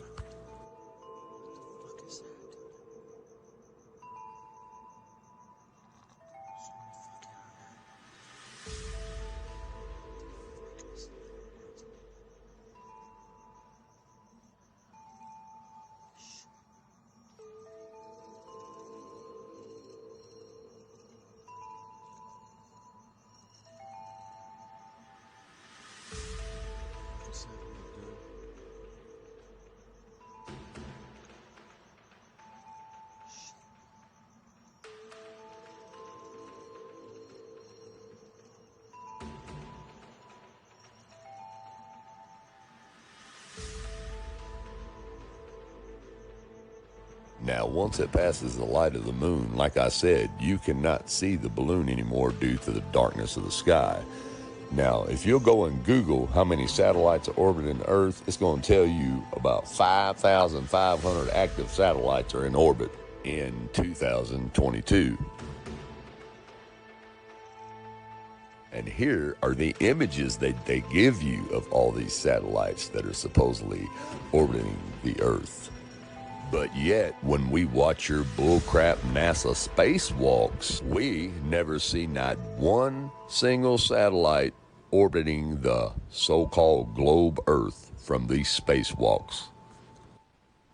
Check it out yourself. Look. Now, where's all those 5,000 something satellites that are supposed to be up here orbiting? I don't see not a single one.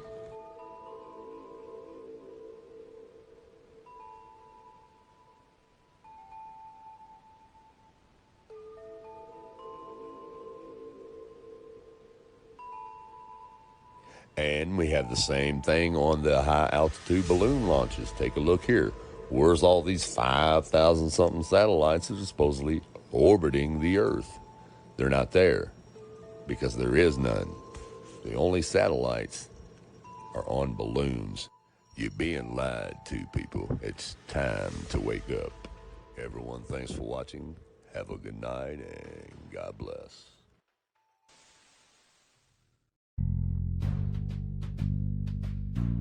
What about satellites and GPS? As crazy as it may sound, satellites are a hoax. Have you ever wondered why there are never any damaged or fallen satellites? And why there are no satellite malfunctions due to constant heating and cooling? It's weird they don't melt in the thermosphere that's over 2,000 degrees. I find myself looking at the moon and wondering why we never see satellites pass by the moon. Did you know there are thousands of miles of fiber optic cables under the seabed that supplies 90% of the Earth's communication, internet, phones, etc.? And GPS works off of cell phone towers. It's called triangulation. Haven't you seen those really tall towers and wondered what they are? Satellite TV is just enhanced radio using ground-based towers. It's all ground-based, just like the old TV antenna. Science fiction author Arthur C. Clarke proposed the idea of geostationary satellites in 1945 in a magazine called Wireless World. And 20 years later, in 1965, they claim to have successfully launched the first commercial geostationary communication satellite. Today, there are said to be thousands, but the odd thing is that trying to prove it only leaves you fruitless. There is a technology they call tropospheric scatter. They bounce radio signals off something in the atmosphere. They say it's a lower layer of the atmosphere, but in reality, I think it's the firmament. And this explains why we have one fixed point in the heaven from where we receive the TV signal. And how does Google Earth work? Let's listen to Flat Out Truth again. I want to show you guys something really quick. If you'll get on your Google and ask it, does cell phones work off of satellites? Here's the answer that it gives you. And I'll give you a couple seconds to read this. Go ahead.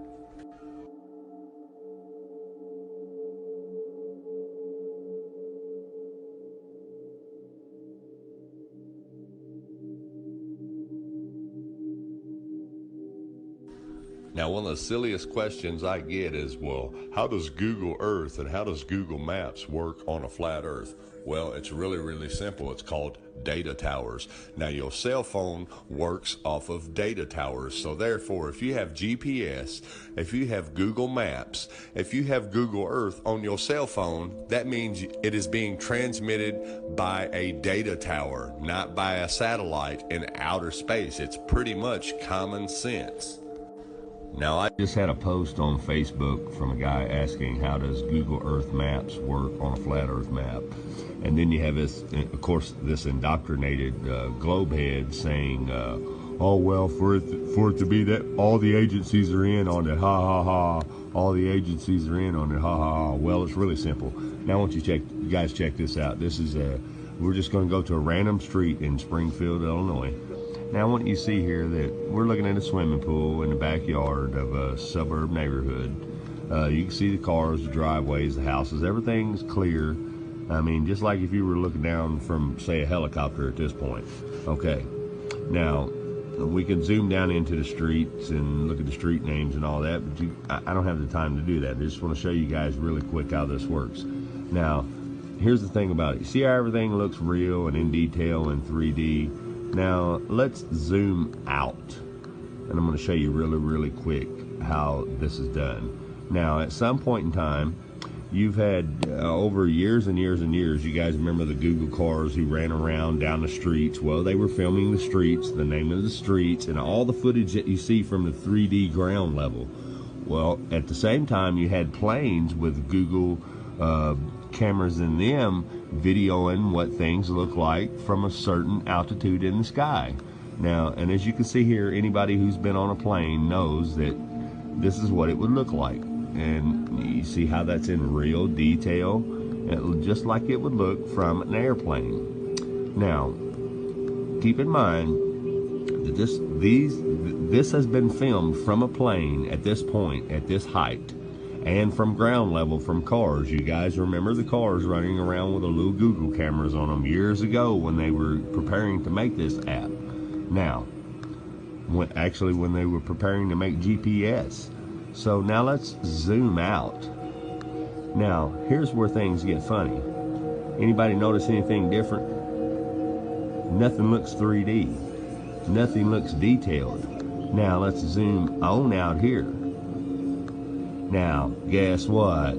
Everything turns into a cartoon ball at this height.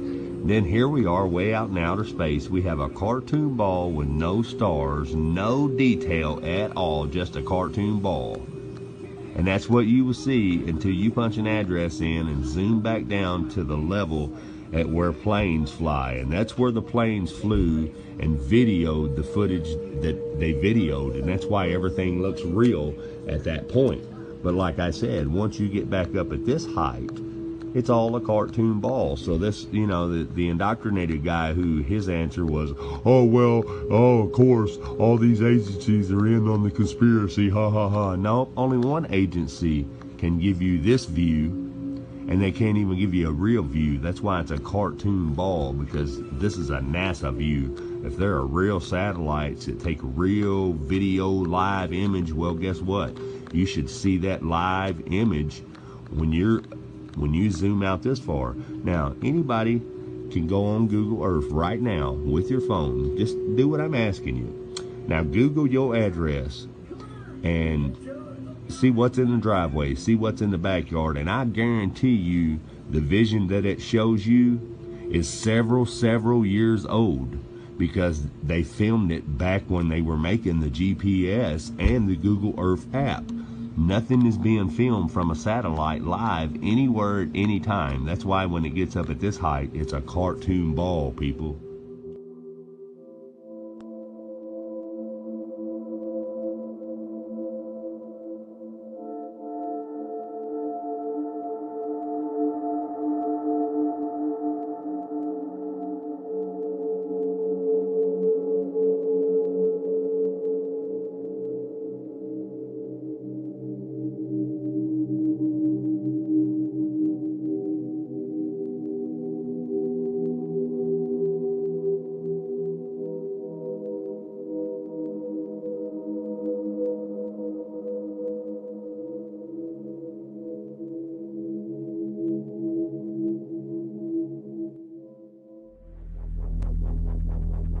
And ye shall know the truth, and the truth shall make you free.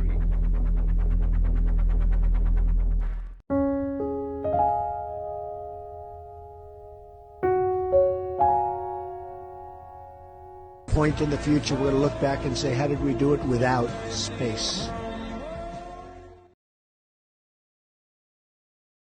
The human soul yearns for discovery. By unlocking the mysteries of the universe, we unlock truths within ourselves. That's true.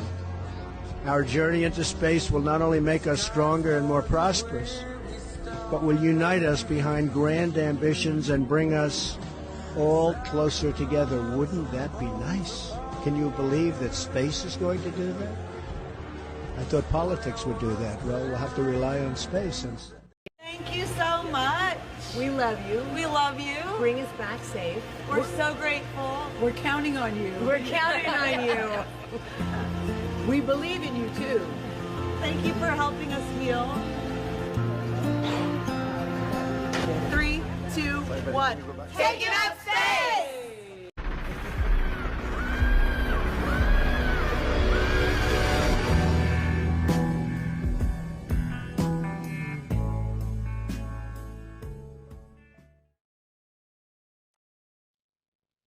The entire program, it's a beginning of a new age.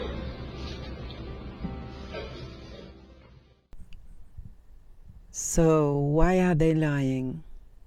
How to create and keep up such an enormous lie?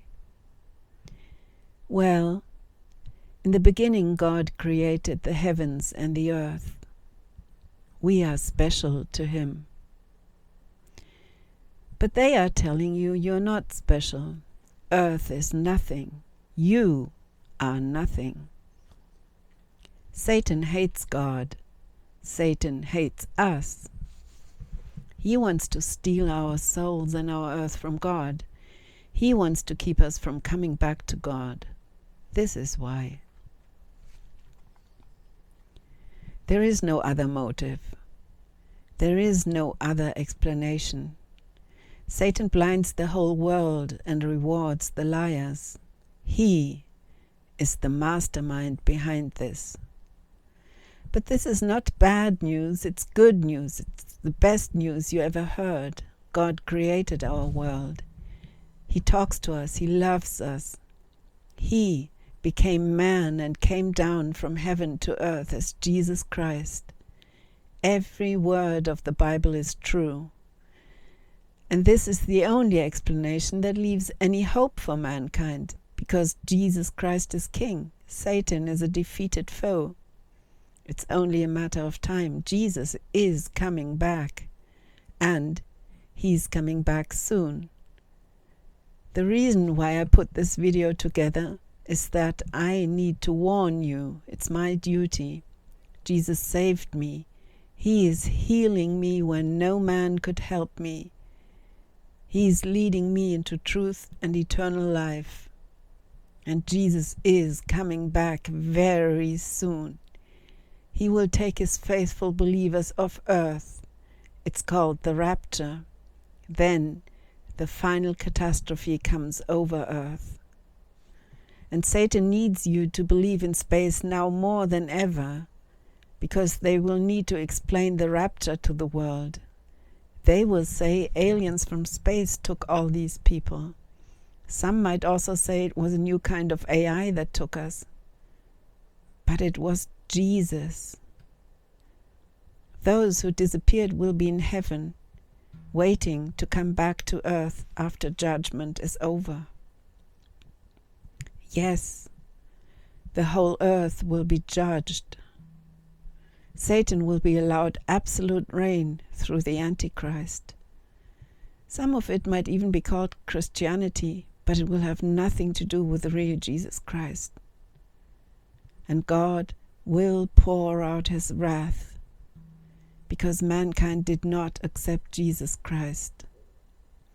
But after 7 years it will be over. Evil will be defeated. Jesus Christ will rule over the earth. There will be peace and no abused kids or kids dying of hunger. You can turn to Jesus now and be spared the most terrible time ever on earth. Or you can turn to Jesus after He took away His believers. Those who stay will be forced to take an identification mark on or in their bodies. It's the mark of the beast. Do not, under no circumstance, take this mark. It marks humans for eternity that they belong to Satan. They will be beyond salvation and punished together with Satan. So do not take this mark. Suffer and die for Jesus if it need be, like he suffered for you. It's the much better choice. Those who take the mark will soon suffer terribly on this earth. It will be much worse than anything humans can do to you for not taking the mark and not denying Jesus Christ.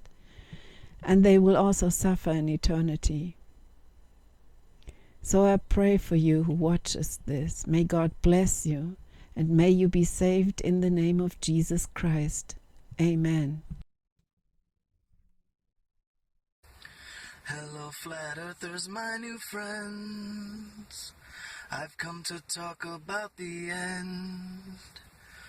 We all once had a hard time seeing where all this conspiracy stuff was leading. But the flat earth awakening has made it all so clear why we're here to serve God, not science. They say the sun is far away, but we can see that's not the case. It all started when we realized they were only showing CGI. And the starlight is not trillions of miles away, like they say in the realm of science. But fools still say that it's a globe. They haven't seen what we've been shown. There wouldn't be any arguments if they just looked at the evidence and knew about Freemasons and the 33. They might see to stand with God, not science. And in the time that I've researched, no longer I see the ball earth. Thankfully the Lord has sent his Son to show us all which side to be on. What the Bible says is actually how it is, but it's opposites in the realm of science.